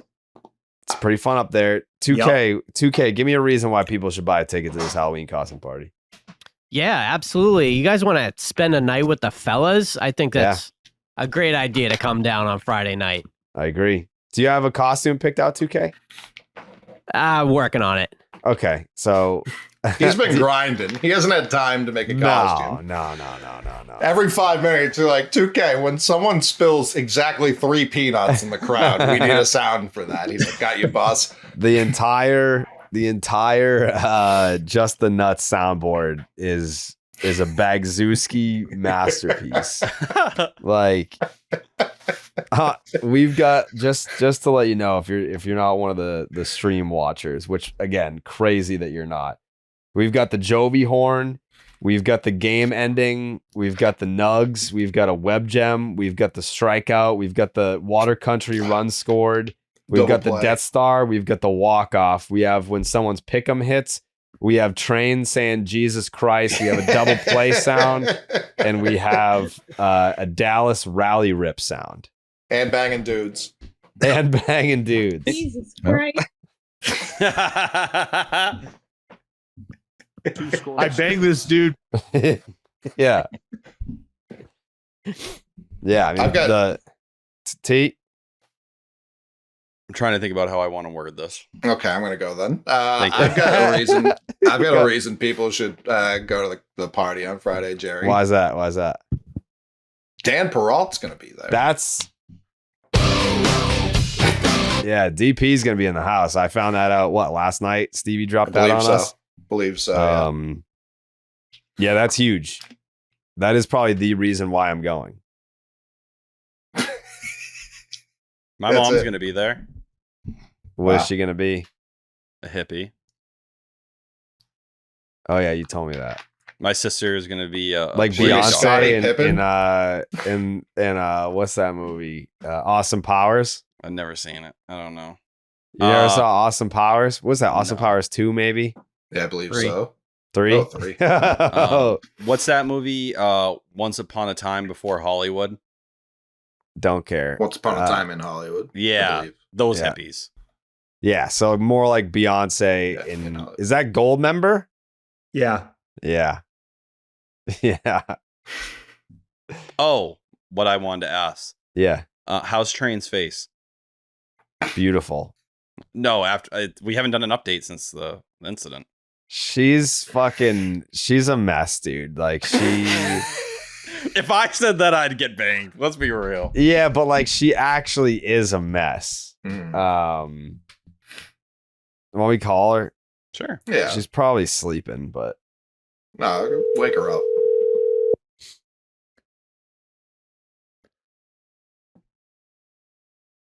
Hello? hi. Yeah. T wanted to know how your face is. And I said beautiful as always. It's getting there. Was Doesn't that? really hurt that much, but I have a couple of scars, but they're little. Yeah, they're not noticeable at all. She thinks that she has like a scar like here. She's like, it's a dimple now. Like it's nothing's really noticeable. I'm It's praying for you, Train. noticeable. It's not noticeable. T said he's praying for you. Thanks. That was so mean. The saddest thank you of all time. Thanks. Like, thanks. I mean, I'm gonna be okay. Yeah, you are. Yeah, because I'm praying. What is he dressing up as? What are you dressing up as, T? I'm going to be a Gengar. A Gengar? Yeah, the Love it. Snorlax A costume. what? Like the Pokemon. Oh, Pokemon. Yeah, why'd you say Snorlax? So it started as Pikachu. Pikachu was sold out. Snorlax then sold out. And Martha too. Martha's going to be Ash Ketchum. Wow. I Not can't Team hear Rocket. him. He said Ash Ketchum from Pokemon. Yeah. Ash So she's catcher. An ass kisser. Jesus Christ. I'm doing it now too. Damn it. Ash Ketchum. Yeah. Martha's going to She's be an gonna be ass kisser. Yeah, Martha's gonna be a small Japanese boy. The right way to describe it. What about Chloe and Mariah? We're gonna be the Is Incredibles. everyone You know that. actually dressing up? No, this is Yes. literally just a prank. Like you're gonna walk in and be the only person dressed up. I'd actually murder you all. Yeah. Yeah. I wanted to be a Dildo Burgers employee, and Train wanted to do the Joker. I literally would have. And Batman. I would have been the Hamburglar. Hello. Oh, No wow. correlation. I don't Those know are who two that is. different. Those are two different burger companies. It's still worse. It's still worse. Yeah, that guy just burgles hams. I don't think he cares about what brand they are. Right. Exactly. Thank you. I think he hasn't. He's exclusive to McDonald's, I believe. Why can't she Okay, hear but it Coley would have so been well? clear. Okay. All right. Well, we're gonna be done soon. I know I said that we would be done. We definitely would be done by 10:30, and it's 11 now. We haven't got to Ref Snyder yet. We're not doing Russ Snyder. Okay. No Russ Snyder talk. All right. I'll be up in a little bit. You called me to tell me Tyler was praying for me. no, I'm getting real close here. He wanted I'm getting an real update. close. I'm He gonna be wanted honest. an update on your face, and the prayers were just part of it. You called me to Oh, okay. put tea on the phone? Are you shitting me? Laughing a little too If hard. you're worried Laughing a about little what I too look hard. like, I look better. I look better than last time you saw me. I don't look Good. deformed anymore. That makes Yeah. me happy. Yeah, you're doing great. Yeah. All right. I'll be up in a little bit. Okay. Okay, I love you. Bye. Love you. Okay. Did not go the way I thought that was going to go. Yeah. So I mean, I wish we were doing a Section 10 themed costume, but we're just not. I spend too much on. I have to get 4 costumes for everyone else in my fucking family. I can't add another one for this. Yeah, no, I feel you on that. Are they tied in with you and Mariah's costume, or are they on their own wave? Their main costume is, but then they have a costume they wear to school. It's all fucking to do. Gotcha. Yeah. All right, T, you got a final thought? Yeah, we are through 3 starts now on the Luis Perales front down on the Arizona Fall League. First 2 were pretty solid. Still, command continues to be the main issue, and in his last outing, everything kind of hit the wall a little bit. He's now up to a 5 1/3 innings down there. Oh no, I'm looking at the wrong thing. Yeah, 5 1/3 innings down there. It's a 6.75 ERA. 6.7. Nailed it. Oh no. But wait, you guys got me. I'm lagging. No, You are good. lagging bad. tough. I can hear you fine. Yeah, Oh, you're perfect. Yeah. Sorry, I was just trying to get there going. But yeah, 3 earned runs in his last start. In the first 2 starts, he had given up just 1 earned run. Striking out a lot of guys, 15.2 K per 9, but the walks are awful, 11.8. Home run in his last start as well. Typical stuff you expect when a guy's building up from Tommy John. It's just sometimes he has an idea where the ball's going and other times he doesn't. Topped out in this start through one pitch above 100 miles per hour, but over the 3 starts is thrown, I want to say 6 or 7 pitches now that were legit over 100, not 99.6.7. We're talking 100.5, 100.7, which he's topped out at. So yeah, some exciting things with Luis Perales, but definitely not, dominating to a degree down there that is going to prove to an accelerated timeline or anything like that. And based on his journey, it shouldn't be that way. Hopefully he's starting the year at Worcester and he can take plenty time down there. And who knows, by the end of the season, he might be the most intriguing young arm you have in the entire organization. Yeah. Coley, final thoughts?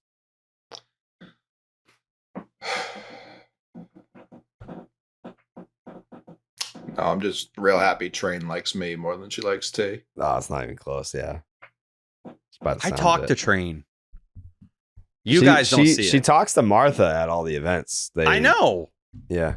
I thought she likes you. We'd be on a similar wavelength. She likes you. I just don't know that she's on like the prayer train. I don't know. I feel like you tell her things about me that are maybe not very flattering. No, I would never do that. I have nothing bad to say. Usually when I leave the house, your house, Train is sometimes in the kitchen hanging out or like sitting with Ace, and I'll talk to her. About what? I'll just be like, oh, how you doing? Like, how's your face? How's the healing going? Why are you so like drawn to her face, T? That was a serious injury. That picture was really bad. Yeah, it's bad. And then like I ask about Ace sometimes too. That's alarming.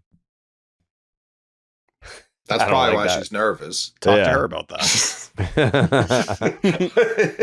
Well, I worry a lot that I'm going to let Ace out and he's going to get hit by a car. And like, He'll just go.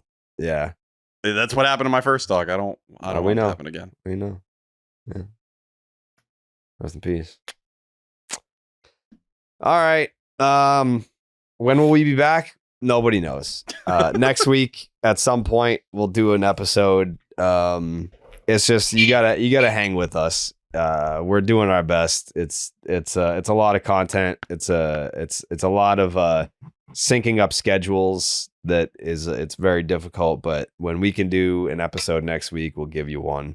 And then we'll do the 2 episodes a week in the off season. Steve's whiny ass be damned. We'll still do 2 a week. And T, are you opposed to Sunday, Wednesday? To me, if we could record earlier on Sunday, and I know that's tough, I would like that. It would just depend on that. If it's more like it would have to be late on Sunday too, I'd lean into the one night. But if we could do something like in the afternoon on Sundays, I'd totally be cool with that. Yeah.